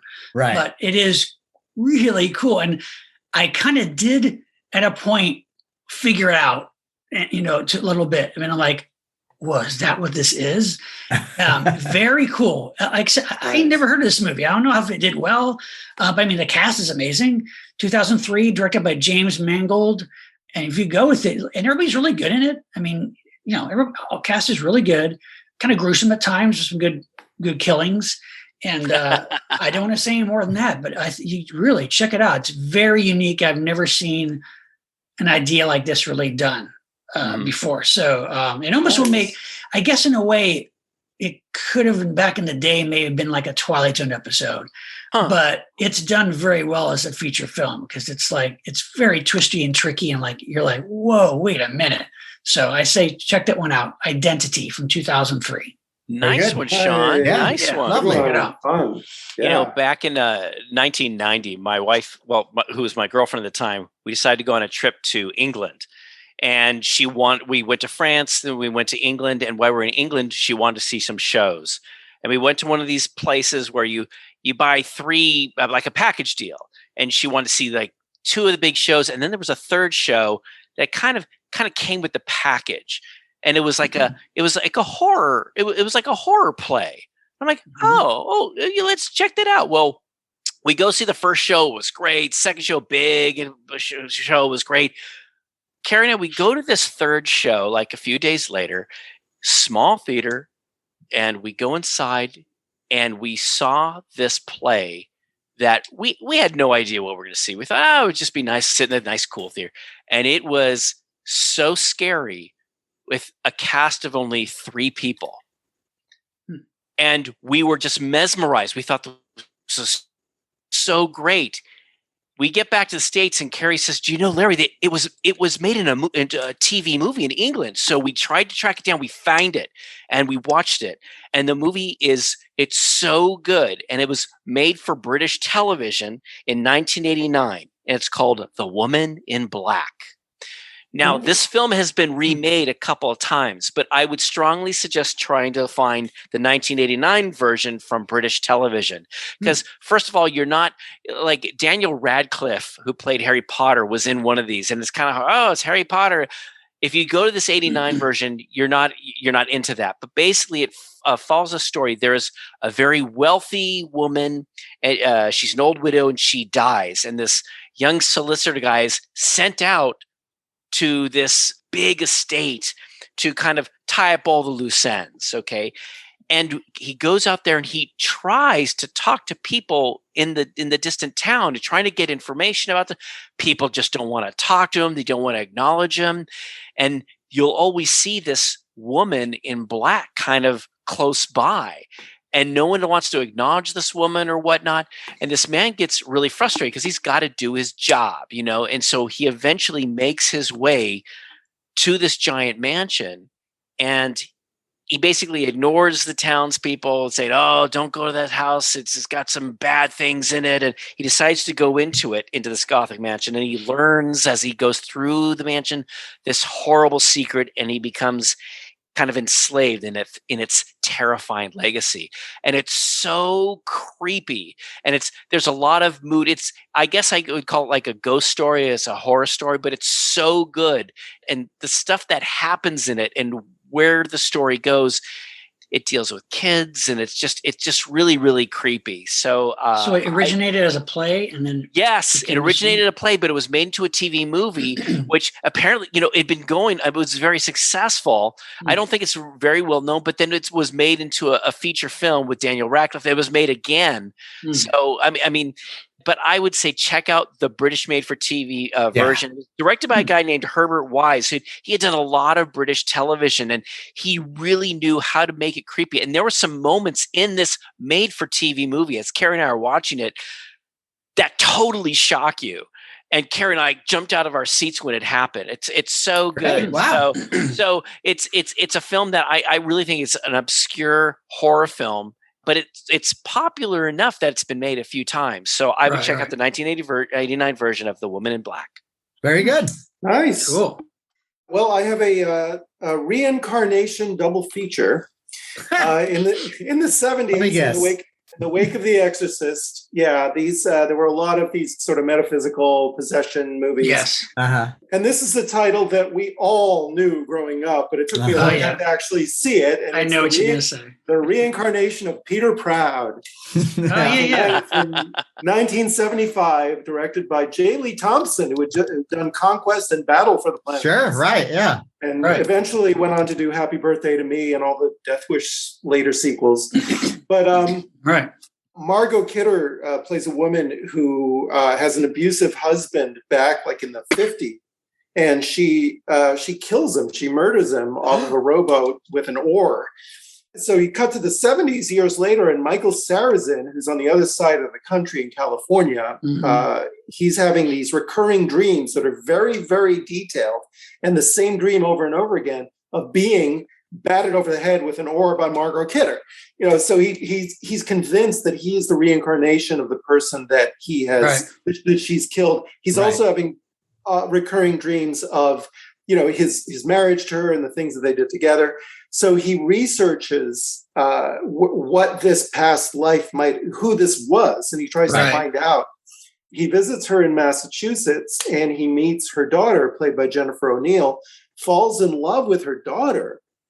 And it should ideally sort of create this ethical dilemma. It's like, well, dude, if you're the reincarnation of this man, then why are you sleeping with your daughter? But he doesn't, but he's not concerned about that for some weird reason. And little by little, Margot Kidder, who they age in the movie, and it's one of those subtle aging jobs. They don't put a lot of makeup on her. They just sort of color her hair, but she does very well by kind of conveying an older version of herself. And there's also some surprisingly explicit material for considering the period. There's a bathtub scene with her that's just like, whoa. It's not only physically revealing, but it's very kind of emotionally graphic because it has to do with her flashing back to a rape and her feelings about that. And there is kind of full nudity, which is like, whoa. 70s. A magical time. And this film also had a wall-to-wall Jerry Goldsmith score, which is actually really, really cool, atmospheric, and from that period where Goldsmith was just about in his prime. Only available as a bootleg LP for a long time, and then a bootleg CD. Finally, the whole score has gotten officially released. Cool. Now, I won't give away the ending except to say that it is kind of abrupt and pretty damn unsatisfying, considering everything you've been this journey that you've been taken on with Sarrazin up until the end. Now, hopefully, they're talking about remaking it. David Fincher and the guy who wrote Seven, Andrew Walker, have been talking for years about teaming up again to make a remake of this movie, which hopefully, who knows if it's ever going to actually happen, but hopefully it'll explore the theme. I do remember liking it, though. I mean, also, Michael Sarrazin, cool actor. I agree. Just an actor that everything he was in, even if the movies weren't always great, he was always really good, really interesting actor. Really good character actor. A lot of charisma. Yeah. And he never seemed to try too hard. It was just a natural. It was a natural. It was good. And then a couple of years later, I won't spend too much time on this, but the bigger budget. This is what I thought you were going to say. Was Audrey Rose from 1977. Directed by Robert Wise, is the movie he did right before Star Trek: The Motion Picture. Adapted by Frank DeFelitta from his own best-selling novel. Good cast. Marsha Mason and John Beck play the parents of this young girl who's apparently she is the reincarnation of Anthony Hopkins' daughter who died in a car crash. And really, the reason to see this is Anthony Hopkins. I mean, he's great. He's fantastic. Good. I would also say that the girl, Susan Swift, who plays Audrey Rose, or plays the girl possessed, is also very good. Yeah. She is. I remember liking that movie. That movie, that's a movie which I kind of like the first half better than the second. Like it kind of gets very histrionic, and it gets, there's like a literal moment where Anthony Hopkins' character just starts talking about reincarnation and how they do it in India. And they do like a flashback to people like baptizing themselves. It gets a little kind of preachy and weird. Well, yeah, because I felt I was learning something though. But it becomes a courtroom drama to a point. Like it just kind of dramatically, the drama is in his convincing the parents that she is the reincarnation, and that's done like in the first 45 minutes. That first half is really creepy to me and kind of compelling. Then it kind of loses a little steam. I mean, it's not terrible, but it's not. Yeah, but it's still interesting though. But you're right. That's the big budget, flashy version of reincarnation. And it cost kind of a bomb. It cost $4 million and it only made half that. Oh, I remember really? it was always on like HBO in the early days of like pay TV. It was like constantly on. There was always that trailer, Audrey Rose. Yeah. I remember always trying to get through it. And never could. Yeah. I mean, it's like I said, it's not terrible. The cast is great, but there's just I might revisit it. Yeah. I got through it. I enjoyed it. Well, both these movies sound more interesting the way you describe them than what I experienced. Well, I do sort of. I'm not a huge Fincher fan, but it would be pretty cool if he did remake Peter Proud. I'd be up for that. Maybe it'll be like a reincarnation renaissance in movies or something. Because you're right, that was like a little mini subgenre for a while. Nice one, James. And the possession of Joel Delaney, I never even that's another one that was completely off my radar. Shirley MacLaine's in that one, I think. He is. We'll get to that one in some other show on our reincarnation episode. Right. But to find somebody who's been reincarnated as the guest. Haven't we all? All right, Matt. Well, I'm going to Britain one more time. Oh, all right. There could be more times, but I'm going to say one more time. Hello. What's all this then? What is this, Governor? It's a fish and chips. Yeah. This one is from 2020, and it is written and directed by Remy Weeks, and it stars Wunmi Mosaku, Sope Durisu, which I'm sure I'm mangling these names, of course, and Matt Smith. And, thank goodness. Yeah. Oh, I thought you said British. I'm like, okay. Yeah. I need to take a nap after that cast. But okay, so the movie is called His House. His House. And it concerns a refugee couple named Bal and Rial and their daughter Nyagek. And they're fleeing from South Sudan to avoid all the horrible things that are happening there. Okay. And after some quite tragic events happen, they're granted asylum by Britain, and then they get this house that they can resettle in. It's not the greatest situation. Their house is pretty fucked up. And they, of course, experience some racism in the neighborhood. But hey, beggars can't be choosers. Can they find the TV cord or the internet cord? Yes, they can. That's the first thing they find. All right. Okay. It can't be that bad. No. They try to make the best of it. But what's very important is that they can't be seen as making any trouble, because that could lead to them being deported. Mm-hmm. Right. So their caseworker, and that's Matt Smith, is Mark. So he tries to help them with their transition, tells them that he hopes they're two of the good ones. Don't make any trouble. Right. Just, assimilate as best you can and everything will be fine. Mm-hmm. Well, as soon as they get settled in, all this strange, spooky shit starts to happen. Hmm. And it makes Rial believe that they are being haunted by an apeth or night witch. Now, Bal is not entirely convinced. And let's face it, what could get you deported faster than complaining that your free house is haunted, right? With a night witch. By the night witch, right. But like all this crazy, spooky, scary shit happens, and the stuff is really spooky. Excellent performances by everybody. And that gives this a real sense of deadly believability. Right. So when the scary stuff starts to happen, it just takes off. And really nice allegorical stuff about, racism and confronting otherness and cultural assimilation and all that stuff. But really excellent, and a really nice plot twist. Oh, Interesting. cool. Yeah. Never- So I mean, never I heard just this one. I just love the concept of you have a haunted house, but you can't complain to anyone. And you Yeah. can't even complain like they can't like they're thinking like, hey, can we get another place? Right. Right. Like, right. why? What's wrong with this place? And nobody else gets another place. And Right. Right. so they just got to go through this nightmare. And what you find out as the film progresses is there's a lot of other shit that you didn't know that Okay. kind of explains what's going on. But I thought it was terrific. And once again, you guys have never heard of it, right? No. No. I'm not familiar with it. Yeah. And I think it would be a great companion piece. James, you were talking about your double, triple features. I think this would be great with the TV series Them. Have you seen that? No. Created by Little Marvin.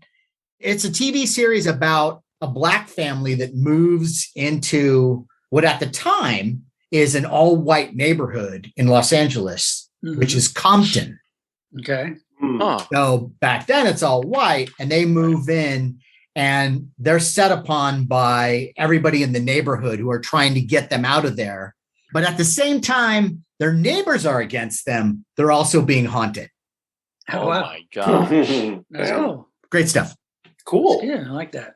Well, this has been lots of fun, hasn't it? Yeah. I mean, Yes. Yeah, I mean, it's you been guys brought up. eye-opening. I mean, it's like every time we do this, it's like you guys bring up films that I just haven't heard before, or maybe I've heard it but I haven't seen it. So great Yes. job, everybody. Yeah. It's fun. Yeah. Yeah. But what do you say we do a lightning round? Let's do throw in it. a couple, kind of Yeah. fast, Yeah. Okay, well, Sean, how about giving us a couple there? Go, Sean.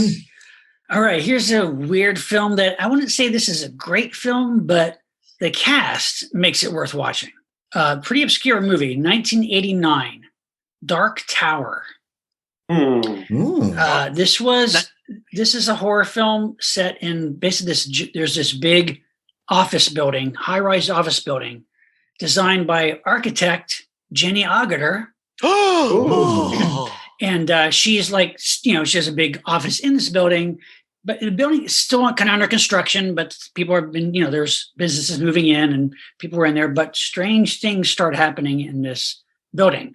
There's a window washer that falls to his death after peeking in on Jenny Agutter as she's dressing in her lingerie. And various weird things start happening. And she starts seeing crazy images and haunting stuff. There's some strange evil force that's at work here that seems to be targeting her. So one of I think it's an insurance investigator or detective comes in, played by Michael Moriarty, in his full, Larry Cohn film mode. Nice. It's great. And he's starting to investigate. He's kind of starting to fall for Jenny Agutter. Jenny Agutter has a secretary assistant. Who couldn't? Yeah, exactly. Yeah, really. Jenny Agutter's secretary is played by Carol Lindley. Wow. And Anne Lockhart is in it also. And so weird shit start happening. More strange deaths start occurring. There's weird shits going on with the elevator in the building. So they call in some paranormal experts, including Theodore Bickle and Kevin McCarthy. Wow. And Kevin McCarthy is hilarious in this movie. He plays it a little over the top, but only in the best way. He's like this kind of psychic who just trying to get the vibe and the feel of what's happening. And he wears this beret and this bright red scarf and just kind of wanders around with big eyes. It's hilarious. So anyway, there's this weird stuff going on. It all has to do somehow with something that happened with Jenny Agutter's past life or, past. So anyway, it's kind of fun and had a very troubled production. Sandy Howard produced it, and the director was billed as Ken Barnett. But from what I read, I believe that's like a pseudonym. It was started by Ken Wiederhorn, and who directed Shockwaves. Oh, right. Yeah. I think he was fired, and Freddie Francis came in and directed some stuff. Wow. So, and it's a bit of a hodgepodge of a movie. It's a little uneven, but again, it's worth seeing just for the cast. It's kind of fun. Sounds great. Yes. So check out that one. Another one, which I think I mentioned this before, but this is just a fun drive-in sleazy horror film from 1988 called Flesh Eater. This was Oh. written, directed, produced, and edited and starring Bill Hinsman, Yeah. who was the first zombie in the original Night of the Living Dead. I He love that decided- movie. Yeah, my God. He decided, I'm just going to make my own gory, nudity-filled version of Night of the Living Dead. Yep. And Oh my God. it's like on Halloween, there's like these teenagers going on a hayride, and this farmer like uproots a tree, and underneath there's like a grave of a guy who like worships Satan, and it's just Bill Hinsman. He comes to life. He's a zombie, and it's basically he just goes after and kills teenagers for the rest of the movie. It's And there's so much fun. I've never seen this. And he looks he looks exactly the same. Yep. They made You're his purpose. He looks kidding. just like the zombie. Yeah. You might It's as well way pretend- better than you think it is. Yeah, Uh-huh. and there's lots of naked girls, lots of good gore. Yep. It's shameless, but really love fun. Shameless. You don't Sign hear that, me up. You don't hear that movie Yeah. mentioned too often when it No, you mentions don't. zombie movies, and it's Yeah, great. that is a great one. I enjoy that one a lot. Yeah. Sean, what's and it called again? It's called Flesh Eater. Flesh Flesh Eater. Eater. I mean, he literally rips off sections of Night of the Living Dead, but who cares? It's Who cares, right? I have to see this. Another one quickly I want to mention is a pre-obscure TV movie that was on ABC from 1982 called I Desire, directed by John Llewellyn Moxey, directed tons of stuff in the past. And this is like a vampire movie with David Naughton. Wow. David Naughton, fresh off of American Werewolf in London. He's like a law student, but he's also he's a night shift morgue attendant to make some extra money. Corpses keep coming in with bite marks, and he soon finds out that there's a vampire loose, and it's like this female seductress, played by Barbara Stock. She's kind of like a TV actress, she's really beautiful, but she's kind of more than just a vampire. She's like kind of like the incarnation of lust, kind of like a succubus a little bit, kind of. Okay. And so it's just David Naughton being seduced by her while he's got his regular girlfriend. He's going to try to figure out how to deal with this. Brad Dourif is this crazed priest who's he's kind of like the Van Helsing. He like knows what's going on with the vampire. He's going after her. But it's pretty well done. It's TV movie, so you can't go too much with the gore or like nudity. But it's really well made. So it's a fun. Some of that kind of like a later. You can almost see it as a Night Stalker episode done in the 80s. You know? That sounds fun. It's really fun. So check it out. There's no Okay. Wow. Nice. Nice one, Sean. Nice Great. ones. I like that. I have to check out Flesh Eater. So tonight I've given you guys a lot of animated films that can all be found on YouTube. Now, these other two that have horror elements and are horror-like can also be found on YouTube. But the funny thing is I saw both of these when I was a little kid. So they've stuck with me my entire life. Right. The first one, believe it or not, I saw this as a part of a double bill with the Tales of Beatrix Potter. I saw this with my mom. So the beautiful dancing, rabbits and stuff. Terrifying Beatrix Potter. But before that, they showed this film called Ruka, also known as The Hand, from 1965, done by Juri Trinka. Now, it's 18 minutes long, and it has political overtones to it, but it's horrifying. It's made in Czechoslovakia by famed stop-motion animator Juri Trinka, and sadly, this was his last film. Now, the film, after it was released, it won a lot of awards. But what happens in the film says a lot about the country that he lived in and what was happening at the time. And because of that, guys, when he finished the film, and he goes, and then he dies, his film was banned in his country for years and years. Oh, wow. But the film features, it's 18 minutes long, and there's no dialogue in it, which is great. It's universal. It doesn't matter what language you speak, everything, because there's no dialogue, you can understand what's happening. It starts with, there's a conflict between there's this little artist or sculptor, and he's animated beautifully. He's like kind of like a little Harlequin guy, and his features are very pleasant, and he's bright and colorful, and he likes to do these sculptures of little potted plants.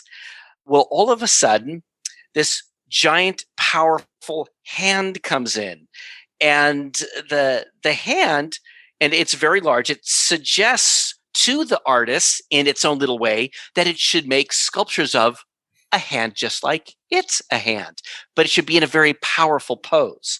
And the artist decides to resist the hand, says kindly, no. But then the hand becomes more pushy and tries to offer the artist money and then praise, but that doesn't work.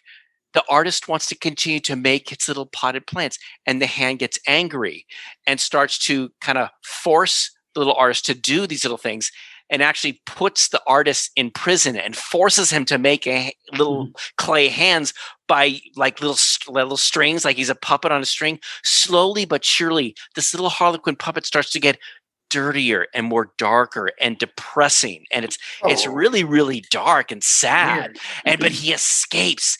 He escapes out of his little prison, and he goes back to his house, and the hand like chases him, and it says a lot about the government telling artists what to do. Sure. It's a very powerful ending. I remember seeing this kid go, "Oh!" but that's one, and of course you can check that out on YouTube again, Ruka or The Hand. But the second one was from 1964 called The Hangman. Have you guys heard of this one? Or it's called Hangman. Now there's some feature films out there called The Hangman. So you have to type in The Hangman animated film 1964. It's an animated short made by Les Goldman and Paul Julian, and Herschel Bernardi. He narrates. Now the funny thing is the music and the narration, it seems kind of dated now. It's very 1960s-esque, but the visuals and the poem itself are very powerful. And it was I think it's just as powerful today as it was back in 1964. And it's pretty timely. The Hangman, it's a poem written by Maurice Ogden in 1951. And it follows the story of this hangman who arrives in town and builds this massive news thing.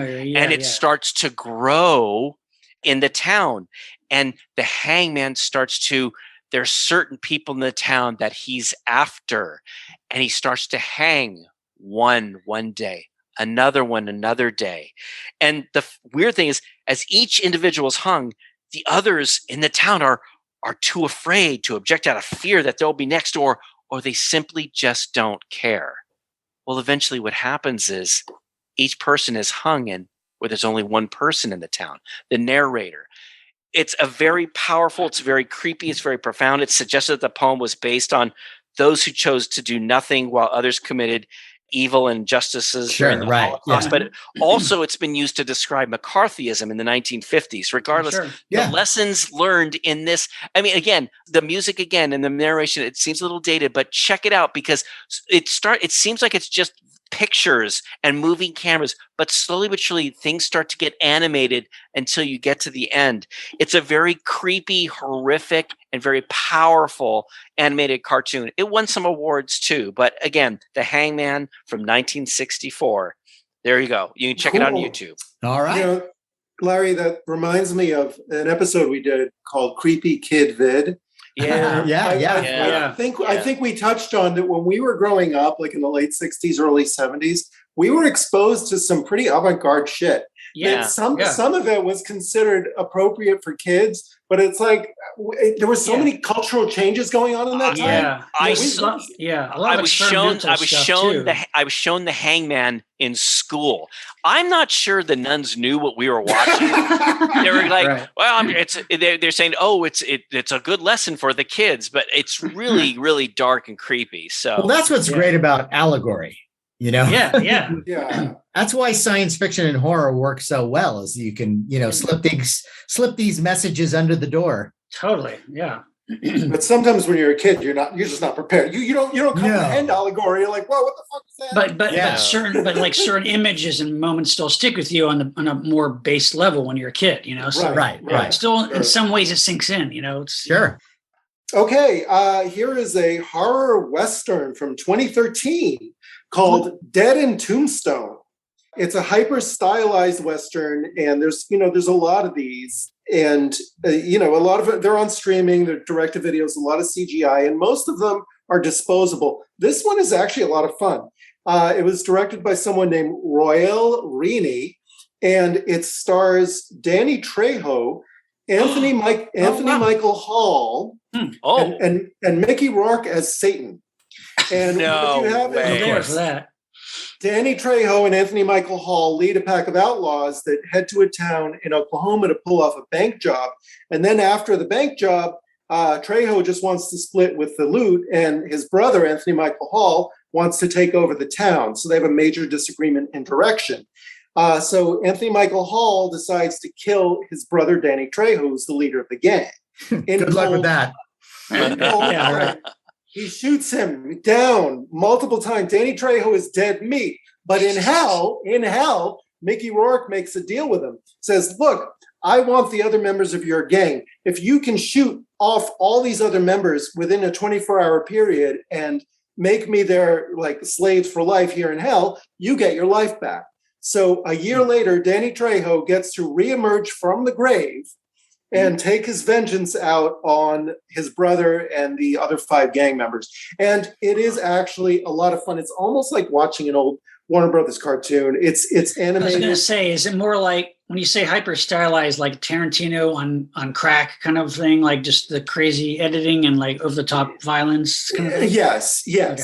Yeah, and it keeps moving, and that it is just fun. It's just it's more fun than you would think it would be. So I recommend Dead and Tombstone. I like the premise. Yeah, it's fun. And here's another Nashi, Paul Nashi. These are great days for Nashi lovers because everything's on Blu-ray. This came out on Blu-ray a few years ago. It's El Gran Amor de Count Dracula, or Count Dracula's Great Love. Oh, yeah. Oh, right. Yeah, that's a good one. Directed by Javier Aguirre, who had also done Hunchback of the Morgue with Nashi. And like that movie, he's a monster, but they try to make him as sympathetic as possible. And Nashi, even though he is the Prince of Darkness in this, there's this, it's the old familiar trope. There's a horse-drawn carriage that's going through the Borgo Pass. The wheels fall off. The passengers that happen to be 4 gorgeous Spanish actresses and one dude, they're stranded. So they go. He's just looking for love.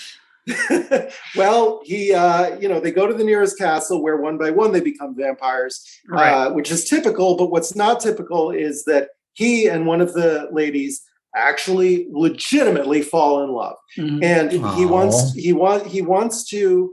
It gets convoluted at that point. He wants to resurrect his wife or his daughter with her blood, but he doesn't want to kill her. He doesn't want to make her a vampire. And this is where it goes in a different direction. And the ending is particularly unique. I won't give it away.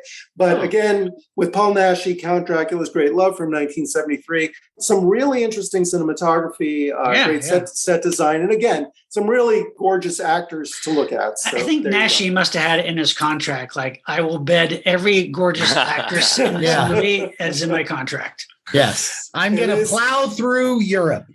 Well, again, it's the 70s, and the Spanish cinema had opened up all the censorship doors, and it was like they couldn't wait. They were we were adults during the wrong time. So there you go, Matt. Take us home. All right. Well, the first one I would like to go to is a Japanese film, simply titled Hell. Ooh. Also titled The Sinners of Hell. Ooh. And it's 1960 horror film directed by Nobuo Nakagawa, produced by Shin Toho. And I think basically what this is about is that you follow the story of a bunch of people who do some really horrible things. Okay. Yes. And the horrible things start to compound on each other. And within the film, you also get what seem to be kind of oddly placed sermons about the nature of heaven and hell. And what's going to happen to bad people, right? But this is all just a precursor to you getting to hell. That's right.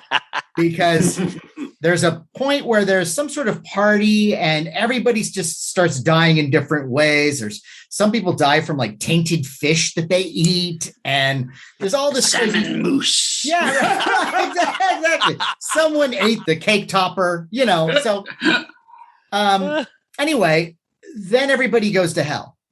Mm-hmm. And the last part of the movie is just hell and showing what's happening to all the people in hell. And I have this on DVD. It's great. I've never heard of it. I don't know this one. It's graphic. Oh my God. Outrageously horrible. Weird. And the cinematography when they get to hell, it's a nicely made movie all the way through. But what they do with hell, it's a nice hell. it's a pleasant, but I mean, like it really is what they do with, I think, very little. Really works and is graphic and horrible and scary. Mm-hmm. But when you're watching this film, just stick with it because hell is coming. It's like a hell fun house. It really is. It really is. It's almost like the last part of it is a dark ride. Yeah. But an excellent one. Yeah. Really good. That's a good one. Really enjoy that one. And the moral is don't go to hell. Don't go to hell. Hell is not a very pleasant it's not place. Too fun. No. And stay away from the fish. Right. But I didn't eat the 7 moose. Now, oh my God. So the other one I have is also from Japan and 1992. And this is yet another entry in the Kamen Rider series. And so there was a time during the 90s where they did a lot of these standalone Kamen Rider movies. Right. And they're usually part of a bigger program. This one is called Shin Kamen Rider Prologue. That's the official title. Okay. Directed by Osamu Tezuji. The story is, and it kind of, we were talking a little bit, I believe it was off show, about the Incredible Hulk.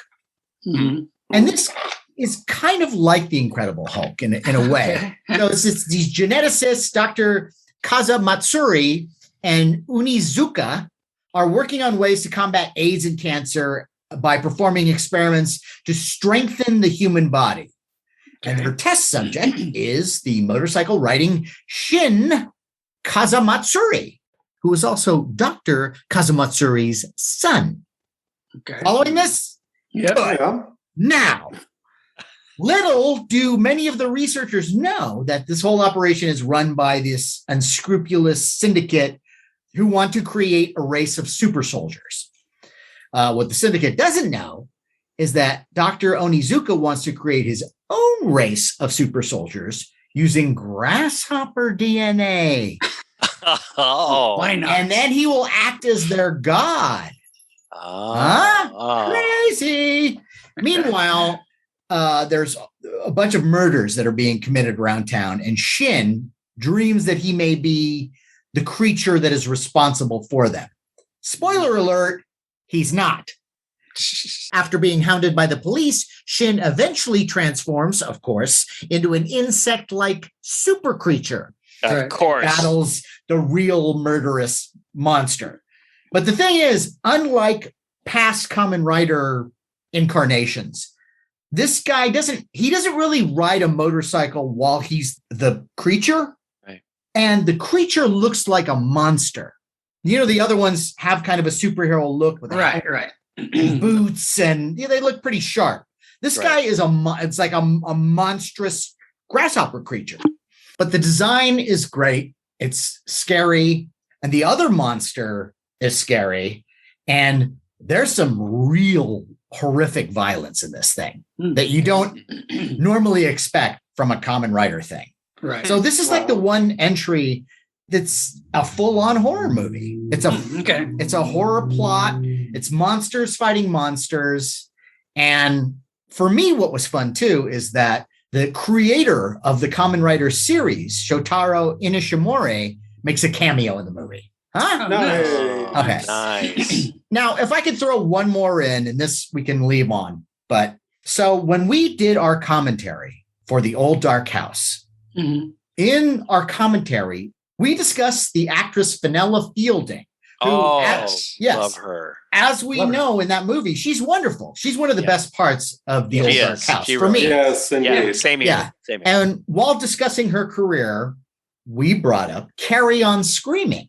Oh, yes. That's right. That's right. And so if you're not familiar, Carry On is a series of films that were made in Britain that are comedy films, and they're all kind of similar in theme in that it's always kind of big bawdy comedy, a lot of sex jokes. And they're always kind of like against the conventions of society. Like, Right. Yeah. And they started like in the 50s and Yeah. all the way into the early 80s. No, I mean, it's like a there's long 20 or series. 30 movies. It's Is crazy. there's, I believe, 31 movies. Yeah, it's Oh pretty my nuts. God. Wow.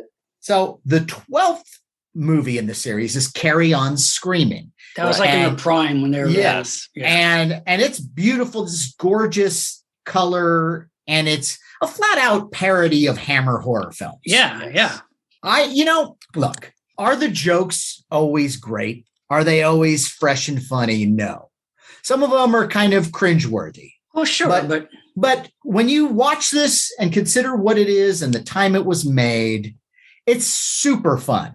and Kenneth Williams. And Kenneth, so the movie is really just all about this sort of Addams Family-esque Yes. group of monster type people. Right.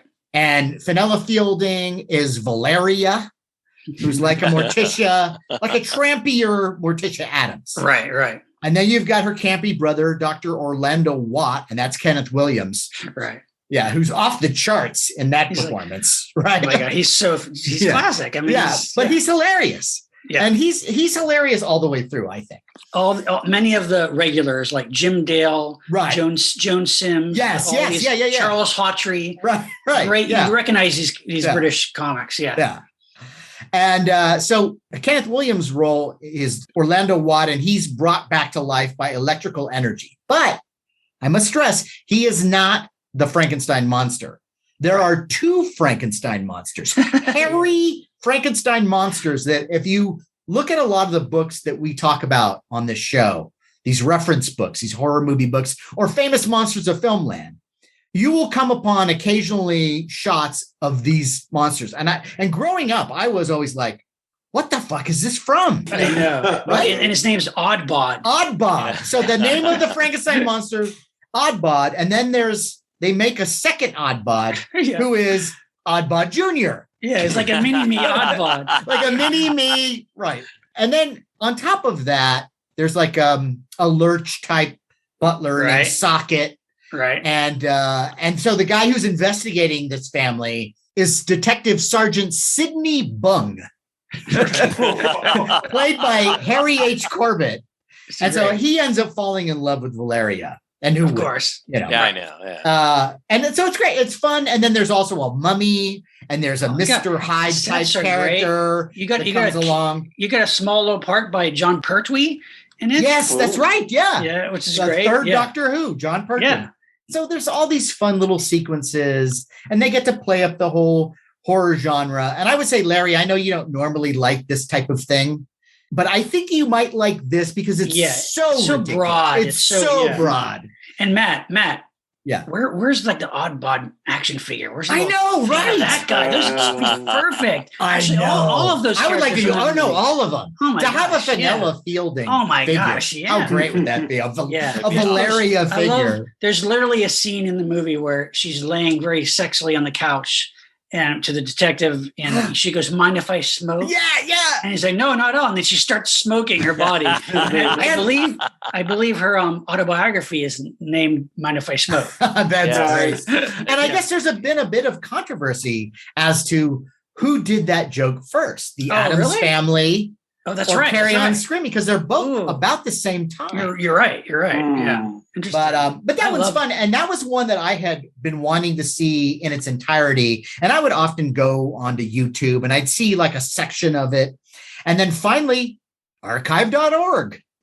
There you go. Yeah, A it's actually beautiful print. And the Carry On, because I've actually watched a lot of the Carry On films, and they're very uneven. Like they're very hit or miss. Some are really Right. good, and some are not so good. Carry On Screaming is literally one of the best, strongest ones. Yes. Another great one is Carry On Spying, which is like a total parody of the James Bond films with Kenneth Williams as like a bumbling spy. It's also great. Bernard Cribbins is in that one too. Hey. But anyway, the Carry On. That's a great one. that is a great horror comedy. And I guarantee you, most people have not seen it, at least on this side of the Right. pond. Yeah. Right. Because I mean, I had been looking for it for years and finally found it. You know what? I bought a PAL DVD of that while my wife and I were in England. Really? I literally was in a British Good for you. DVD store because, of course, I'm seeking out DVD stores everywhere I go. Sure, And yeah. I went to this little store and like, hey, it's Carry On Screaming. So yeah, So yeah, I mean, awesome. it's totally ridiculous. completely. But if you But all those movies are, it's dare I say cheeky? yeah, exactly.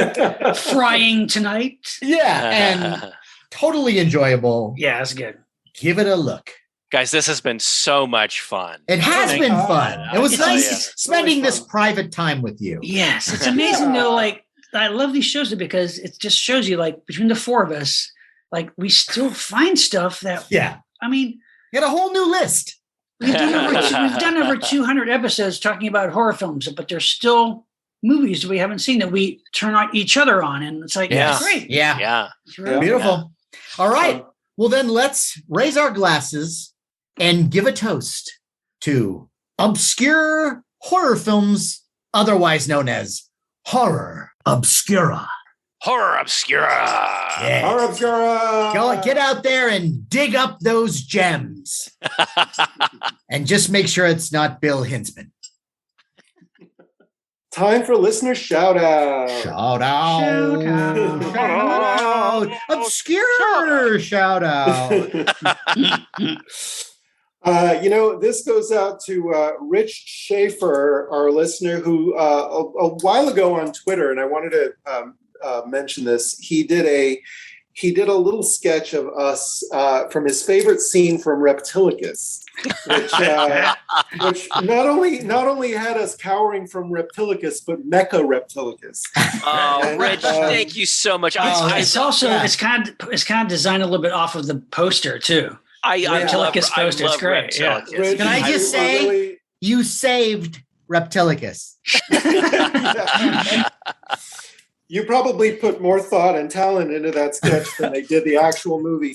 Oh, yes. Oh, come on, man. Oh, yes. And Come on. while we were on to belated shout outs, I've been wanting to do this for a while, and forgive me for how long this has taken, but I don't forgive you. yeah, I'm sorry guys, I'm a slacker, but a while ago we did our 200th episode, and the amount of, there's so many listeners who sent us messages of congratulations. That's and true. Yes, Yes. yeah. Yeah. On our And, social media, yeah. Yeah, and some of those were so heartfelt and so nice to read. And you guys know who you are, and Yeah, really, thank you so much. we appreciate all of those messages. 200 is a milestone. Maybe a lot of podcasts don't get to that, so it certainly means something to us, and we're glad it means something to you too. Sure, so we really totally. appreciate that. And we've said it before, but there's 200 and then there's our 200, which, I mean, every episode of Monster Party these days is usually 2 hours plus. At least, yeah. So that there is a lot of programming for you. That's right. Yeah. It's a lot of monster. Yeah, Party. so It's a lot of Monster if Party. you're like a lot of undead, yapping. yeah, if you're like immortal or like a vampire, you can just listen to them forever. No, Always have- you really are. When we shuffle off this mortal coil, people will really be able to go back and go, wow. the world that's- can enjoy a legacy. Yeah, we'll keep, it's like we're haunting you. forever. Yeah, that's right. All right. Wow. You sure Monster someone Party. no one's gonna say, what's this obscure podcast? Monster Party. It would not be obscure, but it would be in the mainstream. We'll place these recordings in the Monster Party pyramid. That's right. That's right. And, guys, Matt, you brought up our Old Dark House Blu-ray commentary. Let's also remind our listeners, many of you already know, many of you have already bought these, which we appreciate. We've also done Blu-ray commentary for 2 other Blu-rays. Our first was Vengeance of She for Shoutback. Yeah. Mhm. Oh, yeah. Classic. Rockin' good And then- time. And then our second was The Alligator People, also for Oh, that's so fun. Oh, get so you, good. alligator man. Based on a true story. So you want to check those out if you haven't already. Yes, we do. And hey, let's remind our listeners that Monster Party merch is still available on our eBay store, Monster That's Party true. store on eBay. We can still find the glow-in-the-dark classic Monster Party logo t-shirt, as well as the Monster Party PPE mask, because it's still dangerous out there. Although, make sure that you're covered. although, just to let you guys know, right now with the t-shirts, we are out of extra large. Ooh. Yeah. So right now we pretty much just have large and a few assorted other, like we have some female sizes, and I think we have medium and a couple mediums, a couple smalls, and then I think there might be like one triple extra large. So it's a weird inventory, I realize, but we are in the planning stages of coming up with a new t-shirt. And so, look for that in the near future. But right now we're just talking larges. Whereas the mask, one size fits all, depending on where you wear it.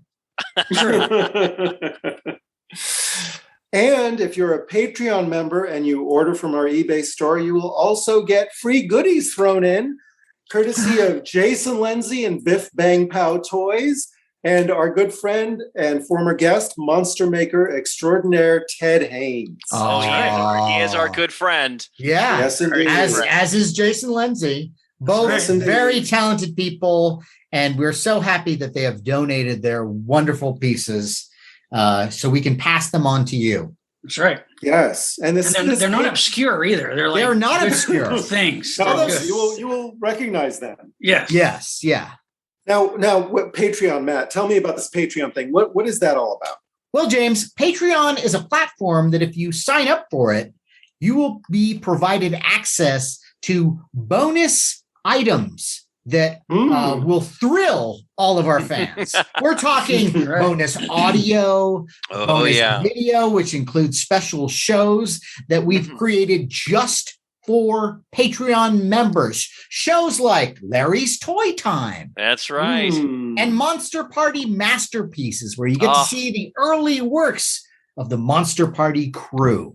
Classics. And there's other things that we throw in, but it's worth it because guess how much it costs? How much? $5. $5. $5 a month allows you access to our upcoming stuff, our past stuff. Really, it's like being rained on by goodness. I say you run, not walk to your nearest computer, go to Patreon, look up Monster Party, click the join button, follow the instructions, and man, talk about horror obscura. This is the treasure you've been looking for. Right. This is that's the way to do it. This is the hidden treasure that will enrich your lives. Don't try calling us though, because the phone might explode. That's right. Yeah. But if it does, please take pictures. And let's remind everybody that you can find us on Facebook and YouTube at Monster Party TV, and Twitter, our Twitter handle at Monster Party HQ. Instagram is also Monster Party HQ. And hey, we would love to hear your thoughts. So please take a moment, whatever platform you're listening to us on that takes reviews, please take a moment and write a review, because we will read it on the air and we would love to hear from you. We would love to hear from you. We really Yes. would. And not only will we read your reviews, we will act them out in full cosplay. That's right. I don't know if that's I've already made you a costume. I've made you an outfit. I don't know about and that. It's a giant chicken costume. Yeah. Oh, if you like fishnets and raw chicken. And who doesn't? That's right. Oh, I don't know about that. It sounds uncomfortable.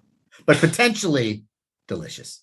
On that note, I am Matt Weinhold. I'm Shawn Sheridan. I'm Larry Strothe. And I'm James Gonis. Keep America strong. Watch obscure horror movies. Wait, is that the phone ringing? Yeah, I think it is. Let me get it. No, for God's sake, don't do it. Don't answer it.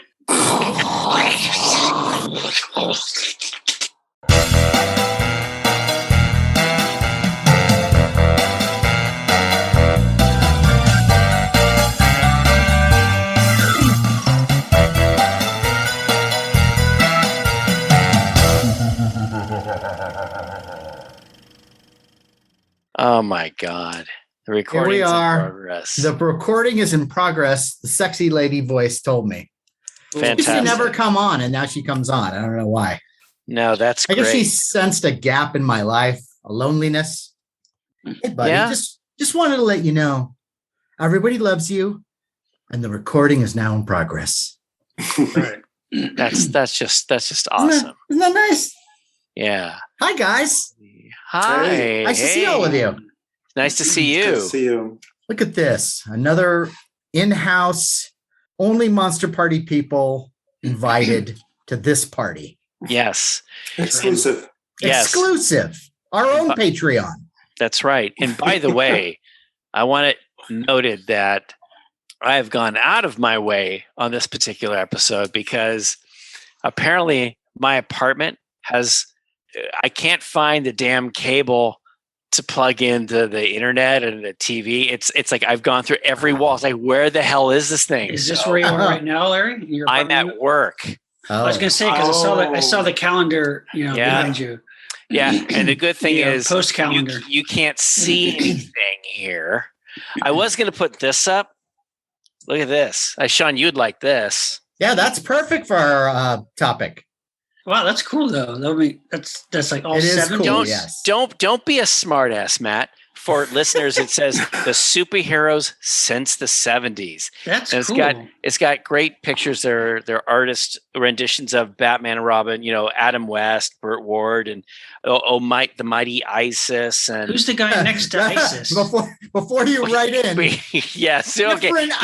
ISIS No. altogether. The beautiful lady. I from know the, they also call themselves the Mighty ISIS. Yes, but it's Totally the beautiful different lady. thing. Sean, help me out. It's the Joanna Cameron. yeah, exactly. Filmation. Yeah, but who's the guy? Who's the guy in the sunglasses next to ISIS?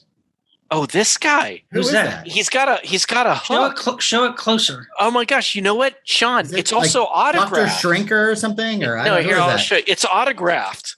Autographed by. Oh, who is that? Wait. Do you know who that is? Speak, No. Larry, so I can see it. Roy Orbison. That's weird. I don't know who that is. That's He funny. doesn't have a hook. That's He's pointing From a the gun. 70s? And he's got a Wow. hook arm? No, it's not a hook. It looks like he's pointing a gun. No, his other hand is a Oh, his hook. other arm is a hook. Oh, is it? It wouldn't be JJ Arms, would it? Or somebody like that? Like, wasn't there like a Like you're asking me like I know.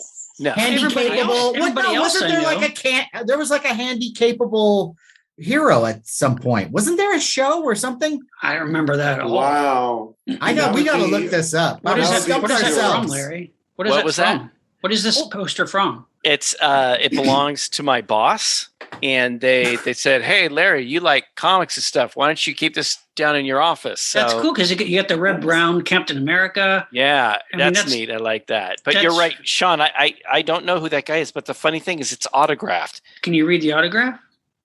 It's blah blah blah blah blah. But the That's date weird. was 3/7/16. I'll have to ask. Yeah, I'll have I'm to really ask. curious about that. Because my boss That's is really cool. my boss is very much into getting autographs of celebrities, which is Oh, great. really? That's But, well, cool. for example, in the other room, we have there's a beautiful picture of everyone who's played James Bond, and there's a king card, king of clubs or king of hearts, and it's signed by everyone who played James Bond, even Wow. George Lazenby, Sean Connery, all of them. Wow. And it's David Niven. beautiful. Oh no, David Niven. Uh-huh. Gotcha. Okay. But he also we have over the sink, we have a beautiful Steve McQueen autograph and pictures of bullets. That's awesome.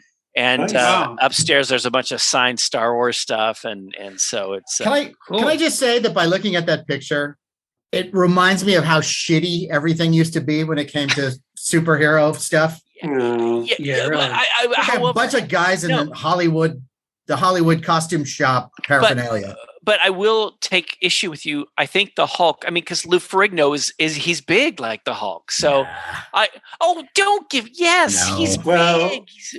No. Are you kidding? It was the only game in town. It was the only. See, that's it. It was the only game in town. I read the comic books and I see the Hulk, this towering monstrosity who is like, ripping down buildings, and he's just this. Yeah, but of course. But and then there's a bodybuilder who Yeah, but always for a- looks confused. for a 70s TV series, the Hulk was a very well-made show and very sophisticated for its time. It was. Yes. Have you actually? Yes. I've had the I've entire watched them. series on DVD, and the show. Yeah, sure, it got off the rails a little bit after a while, It's but the same episode. It's The Fugitive over and over and over they again with the Hulk. I think Ken Russell did a great job for what he had at the time. Nobody could have done a Hulk show better at that time with the resources he had. I do tuned in every agree. week. And it was with popular, that. and it ran for a long time. They did It does tons not of hold TV up. movies. I still Except for the acid one. Wait, you Seeing do the like Hulk that on one? acid. You didn't like that one. No, I love that one. Okay. Because that's the only time you're probably ever going to see the Hulk on acid. So I give it that. Well, the one issue I had was that one episode where they actually gave Lou Ferrigno a part where he's the bodybuilder and and he's like he they plays two actually parts. They actually have Bill Bixby deliver this line about, well, people can't hear you very well because you were born deaf but you've done a great job at talking. Yeah, he kind of explains what Lou Ferrigno's issue was to kind of hide why is Lou Ferrigno talking so funny, kind of a thing. But That's interesting. And then you have Lou Ferrigno's up there, and then all of a sudden the Hulk comes up there, and supposedly the Hulk is bigger than Lou Ferrigno. It's like, it's the same guy. How but hey, it was really all about Bixby as far as I'm concerned. Thank you. I was thinking he was great. He held the I show watched together. it for him. And Night that's sad. Stalker- But Night Stalker that's were smart though largely- for a TV series. That's smart. You can't do it. It's The safe. series is on for It's- like 6 or 7 seasons. I know. Well, I look, just because something's popular doesn't mean I get bored me No, to I know, death but- after 4 episodes. And I love Bill Bixby as an actor. I just think he's great. And I always watched it for him, but the scripts and everything, it was just like every other TV show. And then here comes slow motion Lou Ferrigno. But see, I'm in the wrong crowd here. What's because wrong with you? I thought that the $6 Million Man was, for the most part, a huge snore. Yeah. See, I actually, to a point, I agree with you. That show I watched off and on, but it didn't hold my interest that long. Whereas at least, even the Hulk, I didn't watch religiously at the time, but I just appreciate it now for what it is because I appreciate what you're saying. Yes, that is true. And it is, I'm sure they couldn't have done anything else but what they did at the time. And compare it to the Spider-Man TV series at the time. I know. I completely agree with that. It is way better than the Spider-Man. Or the Captain America TV movies. Well, I know that was that. But I'm saying that's still Marvel. It's still 70s. Those were canceled before they aired. So now Marvel is doing like a Spider-Man actor reunion in the next one, right? They're all going to show up. No. Well, like suppose although that could be funny, like Spider-Verse. If you watch, if you're not worried about some spoilers, if you watch the trailer for Spider-Man No Way, or is it No Way Home now or whatever? But Some Way Home, the new halfway Spider-Man, home. they completely embrace the multiverse. And if there are characters that come out, remember WandaVision when they had the other actor who played Wanda's brother? Yeah. They do the same thing in this. Oh, great. Oh, that's fun. You'll see. And it's cool. I think it's going to be amazing. I'm looking forward to that. Yeah. That sounds great. I think that they learned something from Spider-Verse. I feel like they, for a while, just like with any series, the MCU, they get in, like, I would say, mini ruts. Yeah, but then And I think they can do way more with Spider-Man than they're doing. And this little scrappy animated film comes along and blows everybody away. It's like, genius. Right. From every angle. Yep. Every angle. Good night. And we Good lost. night, everybody. He's gonna make sure he has all the notes. He's got to whip up a vinegar. Superhero notes. I thought he was sausage doing gravy. superhero show. Wait, he's back. He's back. Did you get a haircut, James? No. In fact, my hair is longer than it's ever been in my life. Oh, no. The lady, You're not doing the lady- man bun. You're not doing the man bun, are If you? you're Not doing the man bun. It's not the man bun. But I didn't want it to be like cascading, so I just tucked it under my cap. I think you should Pippi Longstocking it. No, don't do that. I've seen there's some masculine like Swedish guys who do the braid, the one single braid in the back. You're not doing that, are you? Do you have a goal here? Is there a plan? What's your goal? What's your life goal with your hair? Are you gonna do something really that's unselfish and you're gonna cut it all off and give it to like kids who need hair? Yeah, kids who need gray hair. Yeah. What's the Kids in the Hall sketch where the guy, I forget which one, plays the tagline is like, he's hip, he's cool, he's 45, and he's got like the long hair. Oh yeah, is that Bruce McCullough? I think so. Yeah. Yeah. No, Yeah, that's great. I still go to the lady who cuts my hair. She's in Marina Del Rey. I had an appointment like weeks ago. You drive to Marina Del Rey from Palm Springs for your haircut? I would. I never got a call. She's really good. She's really good. Wow. Is this the one who's been doing it since you were 11 or like? No. It's just the last few years. Oh, James. James, I understand. Climb aboard the rocking horse and we'll Did she give you a lollipop at the end? Jesus. Let the guy talk.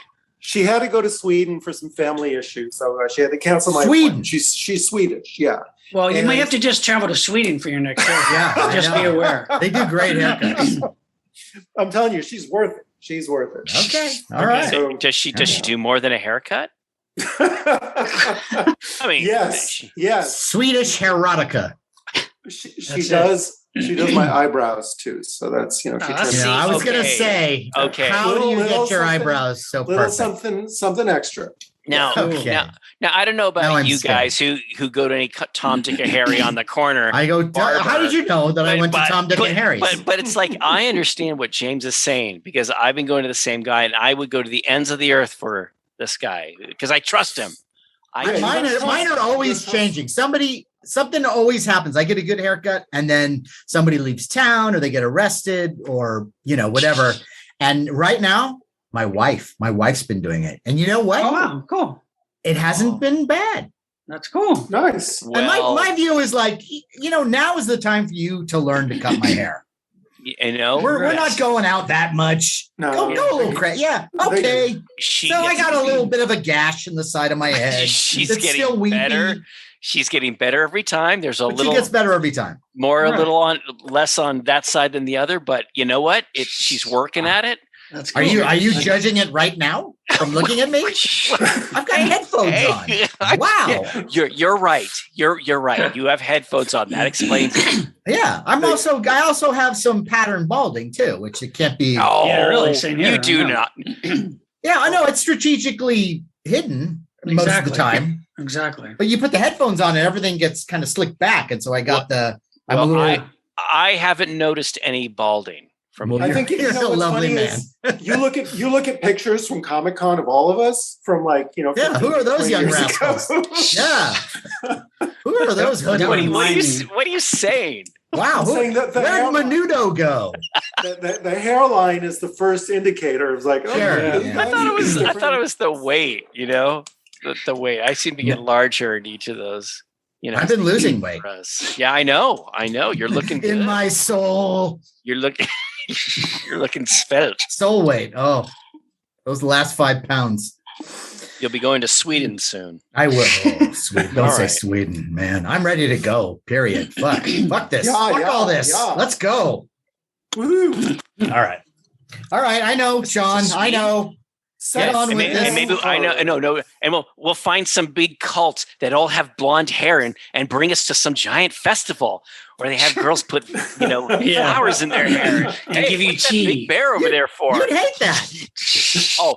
I'd be gone so fast. I drink the tea and I go, this is familiar. Is that what I think it is in my tea? No wonder I'm so cranky.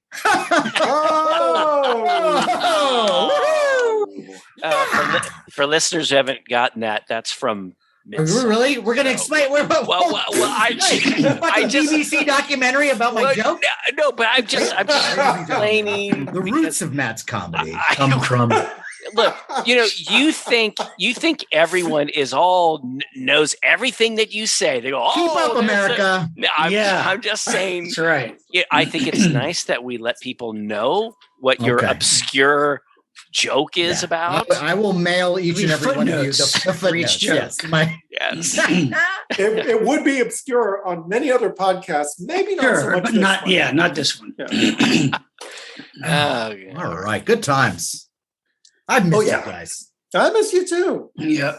And I think I do need to take you up, James. And of course, anyone else is welcome to come along, but of doing maybe a Frankenstein's. Frankenstein's is cool. You know, they're When are they? When are they? You know, Is it still Thursday and Saturday, or is it just Saturday? it's Saturday and Sunday. They're in a permanent building right off the 10 now. Is it every week or every month? It's every week. Really? It's every week. Wow. Yeah. All weekend, Saturday and Sunday. And parking is a bit of a bear, but it's fun. You know, it's the same vendors. It's more or less the same experience. But Fantastic. just to be around just to have all those action figures and shit around me. It's just, and you know, all these people with their kids walking around shopping. It's just get you back in it. You know, Sure. Yeah. You know what that reminds me of? I don't know if you guys remember. I think Robert Mitchum went on a David Letterman, and they spent like most of the interview. He didn't want to talk about his project. He wanted to talk about other movies.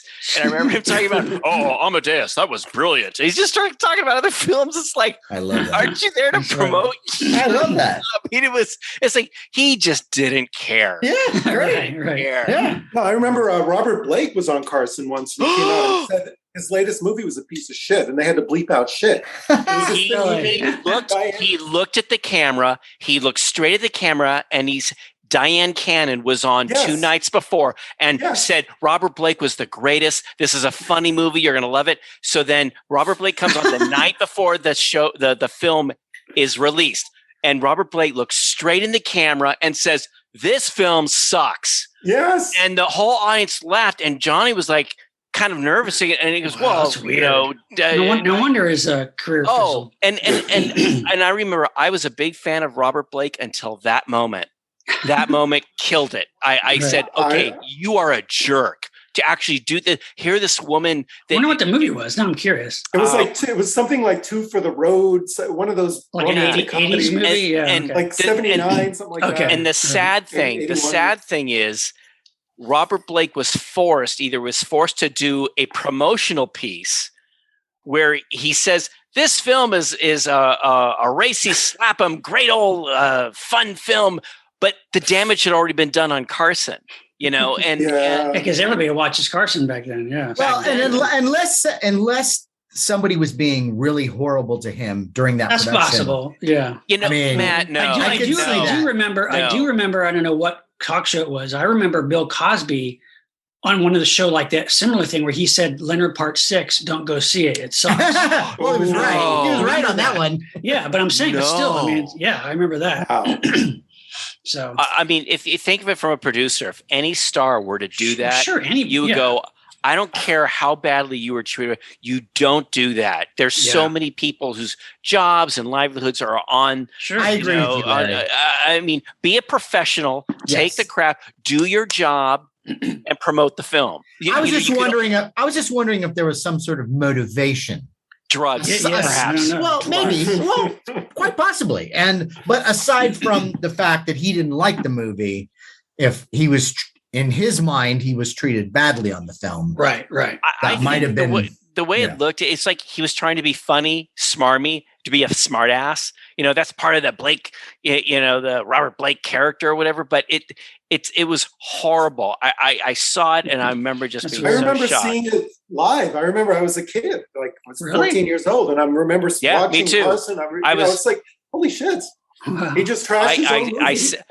I said at that moment, I will never hire Robert Blake to be in any of my movies. And you've held to it all these years. No wonder you didn't go anywhere after Matt, that. everything I've done. Have you seen Robert Blake attached to any of my projects? No, Have you? No. And I respect you for that. There you go. Fuck, you know what? There were several times people go, what about that Robert Blake? I'm like, nope, forget it. I put my foot down. When we worked at Playboy, I remember walking by your cubicle and just saying, "Blake," and you'd put your fingers in your ears. And I was like, damn it. You know what? He's sticking to his guns. Yeah, that's right. And that's the name of that tune. That's the name of that tune. Now, the guy who played Rooster, I don't know what he's doing right now, but I'd hire him in a second. Horror Obscura. Volume 3. The Blake years. Horror films with Robert Blake. Yeah. He is good now. He is good in that one. Yes, but he needed the money, man. He was going to be on his best behavior for that. So Yeah, he should have been. But yeah. I'll tell you, Matt, when we get Robert Blake on the show, we should talk about that. So. Hey, if he was willing to come on the show, if he called us up, I would absolutely have him. that's what I would say. Are you kidding? Larry who? No. I could talk about Electroglide in Blue for half an hour. Sure, right. Yeah. I'd say, so did it surprise you when you were acquitted? What? I mean, Look, I know this is a podcast. It's going out to some people, but seriously, did you kill her? Yeah. Wow. Okay. All right. All right. Well, this has been great. Has anyone seen Blackfish, by the way? Since James I didn't brought see it it the up first. years I ago? can't watch stuff like that. Yeah. Are we officially calling it Horror Obscura Part 3, or should we call it Horror Obscura? volume. Special edition, because there's no guest. I mean, it's just like a little interstitial episode, so that we can still do a Part 3 with a guest. I'm perfectly fine with that. Do you guys care? Not Volume 3, the special edition, because it's I a think third. it should still be volume 3 something. Right? Yeah, I guess Okay. now you're right. Let's just call it Volume 3. Right. But We'll have to give something like, we decided to go this one on our own this time or something. Sean, I like Volume 3, the special edition. I like that. Well, the special edition and just that we don't Volume have a 3? guest. Well, we could say Horror Obscura Volume 3. No guest. The guest is gone. The guest is absent. Blake is dead to me. Right. We can say we had Robert Blake scheduled with us. No, But- that's not true. Greetings, everyone, and welcome. Let me start again. Get it together. More feeling. No, that's not where I was going. No? No, Matt, Excitement. Matt, just nope, keep not your- that way either. No, keep I'm not your going to eye- shout into the mic. Keep your keep your eye on the sparrow and do it. Well, thank you. I'm not going to go to bed with a price on my head. Won't. Don't do it. Don't do the crime if you Don't can't do do the it. time. What if I have the time? Should I do the crime? It could be a lot of time. Okay, but let's say I have it. I'm just saying, hypothetically, let's say I have Then the time. Yes, do the crime. Do the No, okay. James no, is smoking. no. You live, the you live crime. once. You live once, man. Thank you, Yeah. James. Oh, sure. I always knew and that you were 30 years. always is looking just after my taken best away. interests. He has the time. Jesus. Okay. All right. Yeah, but after 30 years, he's going to be an old and crotchety. I've got 10 years left. My little wiener. You won't be able to do anything. Okay, I'm out of the time now. I'd like out. Time enough. All right, here we go. Good Lord. Okay. Greetings, everyone, and welcome to a very. I'm sorry, I have to do this again. Wow. That was good. It was good. It was good, but I got a little cotton mouth. You know why? Because you were thinking of the time.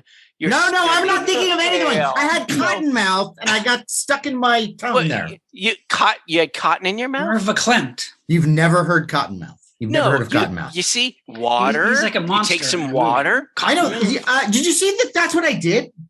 Because of one thing, I did the other thing. Oh. Okay. Ah, there we go. Mystery Okay. solved. Are you hydrated? Oh, Jesus. Yes. Thank you, Larry. All right, here we go. The good one. This is Anyone remember that phrase? Anyone remember that reference? Good one. The good one? good one. Good one. Is it take 17? The good one.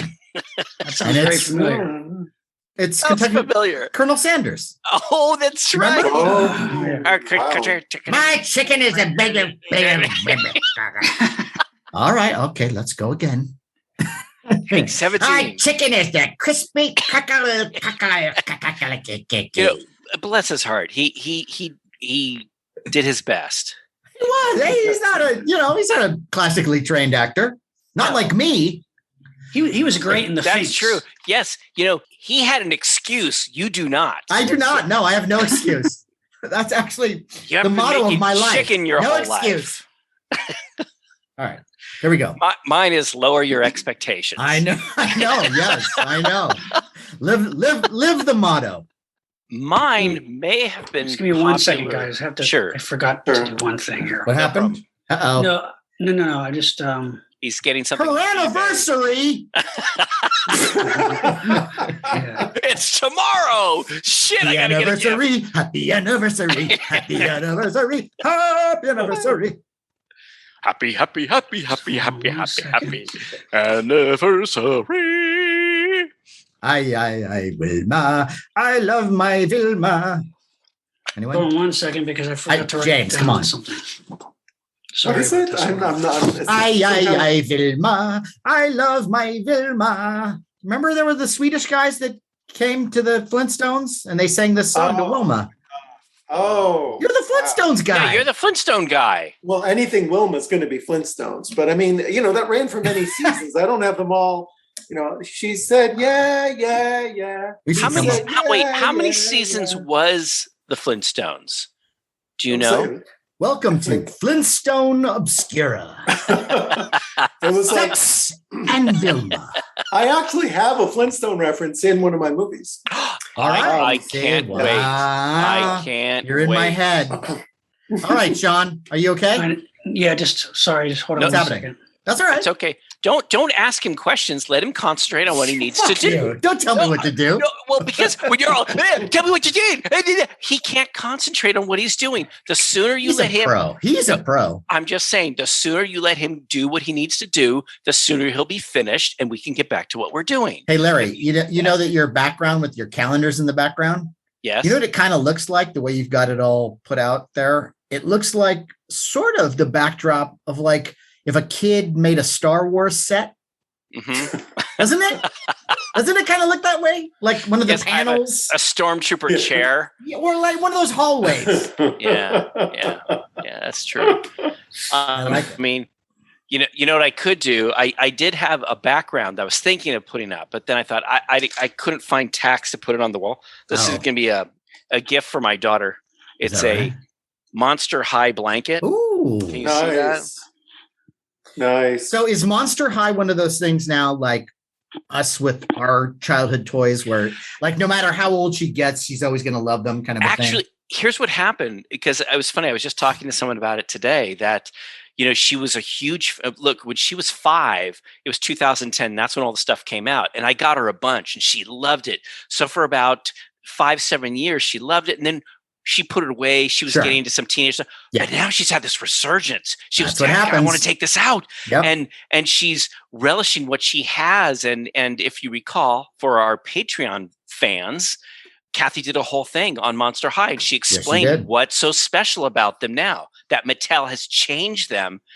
And now what's happened is all the classic ones that came out in 2010, 11, 12, 13, that's make these more valuable now. So what did they change for our audience? The heads, the faces. Some parents complained to Mattel that they were either too inappropriate, or too sexy and too scary. And it's like they're Monster High dolls. And my daughter goes on this big thing, how it teaches you to accept people for their differences and that kind of thing. And they were very stylish. And now they've been and how you want your wife to dress on cosplay night? I don't know about you, but that's what I'd like. So, show of hands. Okay, no, sorry. No, I didn't mean your wife. I meant my wife. No, I think you want my wife to dress that way too. Well, it would it'd be nice, right? Sure. If I came over and your wife was dressed as Dracula, I'd go, "Hey, looking good there," So and it'd be high praise indeed. And that goes for the same of everyone's wives here. So, all right. Well, good to know. I'm glad we cleared that up. All right, thanks, Guy. I realized I wanted to write down some of the companies that put out some of these titles recently. That's I want to have those good call and information down. See, he's a completely Wow. He's very good at what he does. Okay. For me, look, I'm just thrilled I got the year. So, if you guys don't mind, I need a second. I need to go watch some of these movies. So hang around for about 24 hours. That'd be great.